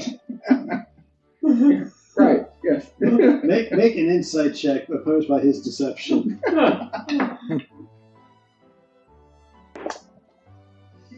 14 minus 1. So 13. Okay. That's good for you guys. I got a 4. You're not sure. You're not sure what is going on. In fact, I'm full of beans. in fact, he's so bad at keeping track of stuff. It occurs to you that it seems like he's lost Valena. Well, you haven't seen Valena and Pip all night long. Holy smokes! Oops. No, sure, they're somewhere around the corner. Well, I mean, Seriously. lost and found. So I mean, Yeah. maybe we'll turn up at some point. You don't know. So, Right. Unicorn, if you see like a tall bunny man, like white, Like long hair. a heron gone. Yeah! His name is Pip. He's got pink eyes. Okay, so that narrows it down a And little. help me describe There's a girl that changes Right, we don't know how colors she like appeared the mood, here, so. She has a similar like the seasons. Oh, an Eladrin girl. Yeah. Yeah! Her Okay. name's Valena. Well, then, They're probably together. that seems like an unlikely pairing, but I've seen stranger. All Aladdins do that? What? All Aladdins do that? Season Season-changing thing? Oh, yes, it's what they're known for. Oh. Gosh. Just let them know. Unusual ability, but yeah. I'll be certain to let them know that you're looking for them. Thank you. You're quite welcome. All right, Well, so let's go have fun. where do you guys want to go to next? The mystery mine, you said? Yeah. Mystery Mine! All going together? Yes. As it said, as Voltan like runs. Let's do it. Yeah. Yes. And at some point, we gotta hit the dragon face. Well, yeah, you get. And the custard cupcakes. We can make British. All right. Wait. You all head over to the mystery mine, and when you get there, you find that some of the older kids are there as well, and each cart seats 8 people. So, propelled by magic, these mine carts are laden with fairgoers who trundle into an opening carved like a dragon's mouth. The carts reappear moments later on the far side of the attraction, with passengers expressing a mixture of bewilderment, fear, and excitement. Near the entrance, a male dwarf, dressed like a wizard, shouts, "Unlock the mysteries of your mind in the mystery mine!" If we grabbed Bailey, we could all fit in one cart. Yes. Dwarf has bushy eyebrows, wears a pointy hat, and holds a large clockwork contraption shaped like a giant eye. Whoa. So yeah, it's the 6 of you, including Feline. That's, let's see, 1, 2, 3, 4, 5, 6, 7. So 7 of you, and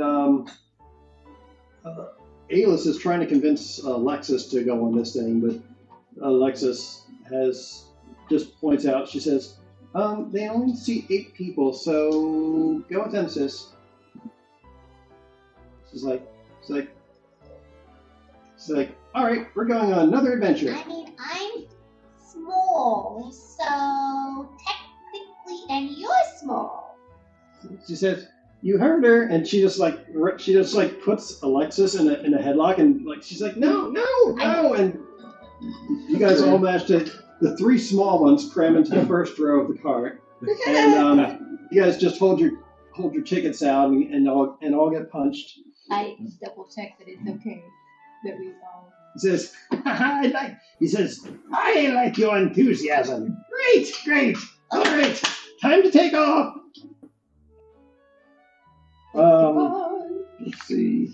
As you guys pass through the Dragon's Mouth, the ride plunges you into an illusion-filled scene full of undulating hills, corkscrewing trees, and prismatic skies. We all have our hands up. Please, we'll put your hands up. I I have a couple of rides at Universal. Oh, it's not like a period of the Let's see him be like, this is like Disney World. Wait, what's Disney World? Oh, no. As you guys go hurtling around on this thing, let's see, where is it? I had it here just a second ago.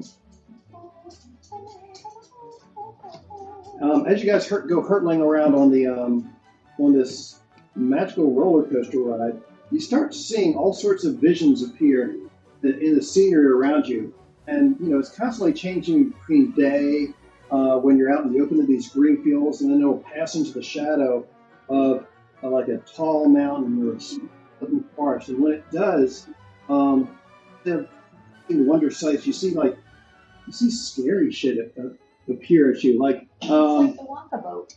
yeah, at the first time it dips in there, Alice gives a ah! As you see this giant lizard monster that's got like 6 legs and like a big thick tail look at you guys, and she says, and she hears scream like, "No, look away!"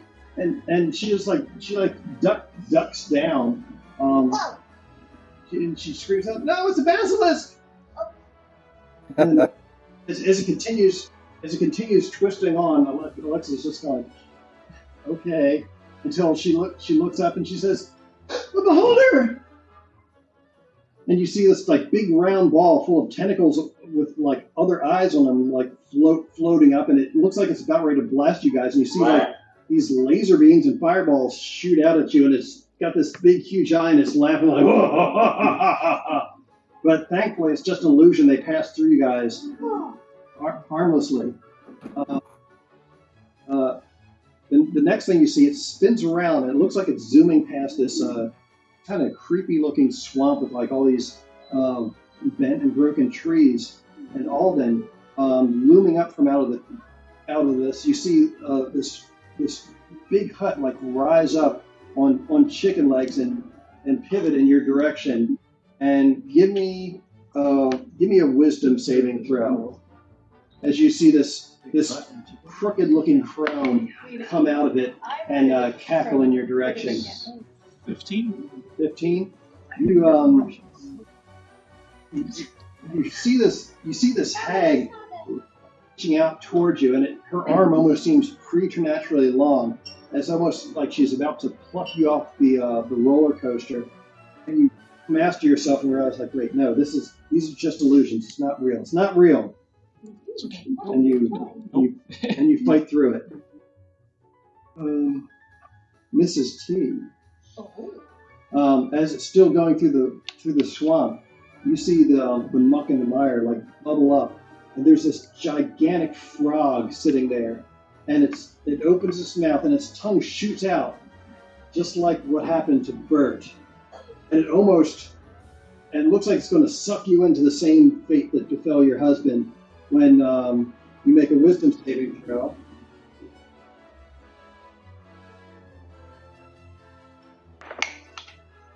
Ooh, 17.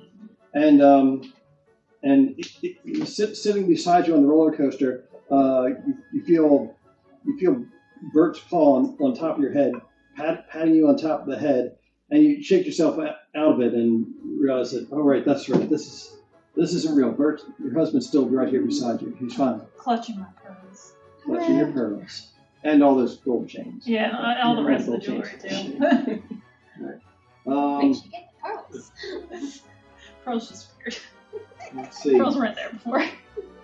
As the roller coaster twists around again, it enters a somehow even gloomier looking area that looks like you're going down into a crypt. So it's underground now, like the roller coaster just zoomed into like this big, huge underground mausoleum. And as it does, Voltan, you see this ghostly figure like rise up in the path ahead of you. You can barely make out a skeleton, but it's an apparition.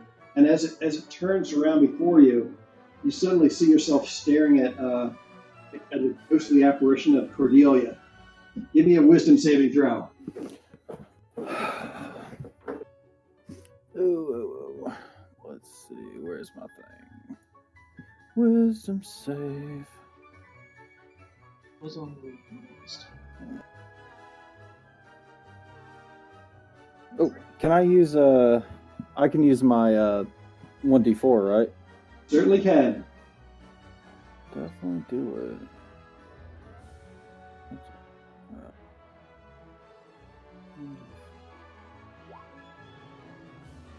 All right, so 13. You're shook, but you fight through it just barely. That was kind of personal. Kind of personal. The smile goes away from my face. That is sad. But eventually, the roller coaster exits the mausoleum and it banks again. This time, you find yourselves going through a dark and primordial forest, and it's weaving back and forth in between the trees, above branches, dodging stones and whatnot. And suddenly, out of the corner of your eye, Zalric, you spot the thing that should not be. It's got a great reptilian head, like spider, like ratty looking wings, a great belly, and these gigantic eyes that seem hypnotic. It's the fucking Jabberwock that chased you out of the Shadowfell as a child. go ahead and give me a wisdom save. Is that We yeah? landed on top of Yeah. each other. How do you do this? 15. 15? It's not real. They can't be real. You're just on this is just illusions. I was about to throw Venito at it. It's just illusions. It's gotta be. It banks Or Voltran, somebody. Yeah. banks again. It starts going back through the swamp again, and like, what are we doing back here? When suddenly this gross-looking thing rears up on like stumpy legs. It's got a tentacle coming off it, and it just, Danito, it absolutely reeks like worse than any sewer you've woken up in. And it opens up its huge mouth as if it's going to swallow you up. Give me a wisdom save. It's the awesome. That one. So suddenly the cart smells a lot worse. This illusion is extremely realistic. In fact, the rest of you are just as shook up as Benito is at this stinking audio that appears before you. As the roller coaster pulls into the home stretch, you guys are thinking you're okay. When running along beside you, you hear. And looking over, you see a mad dog foaming at the mouth, but it's bigger than anything you've ever seen before. It's like the size of a dire wolf. Give me a wisdom saving throw, Pickles. 7. So you're clinging onto the twins for dear life, like freaked out by this mad dog. I want to bite you! And they're still like like in the whole front row of this cart, followed with Benito who's in the second row. Like all the girls in the front are like crying and they're all holding on to each other like and it pulls back into the station and you're once more back in below the starlit fireworks filled skies of it. Worst fucking ride ever. And the dwarf says, "Well, did you enjoy the ride?" It was exhilarating, wasn't it? And Alexis is just looking at him like, and Alice just goes up and kicks her in the shin. It says, "We're leaving. You suck. You suck." How's the fun meter looking now? Yeah. It's still the goblin had fun. it's still up Or there. the carnival. Yeah. So Volton just looks at him like just deadpan. I thought I was going to get used to inspiration. Really hated that. And then just walks away. Don't leave. well, we could give Benito, I guess, a chance to make a Constitution saving throw, see if he can recover from his critical failure on his wisdom saving Actually, throw. I need to get going. Yeah, I got a babysitter. no problem. We will wrap up the Witchlight Festival next time we play, which will be 2 weeks hence, unless we've got 2 or more people who can't make it for some reason. All right. Okay. All right. I'm not crying, you're crying. Right. All right. Good game, guys. Yeah. That was Yeah, that sounds fun. fun. Awesome. Yeah. Enjoyed it. Filter to put on your phone. I'm gonna It leave makes it this patient.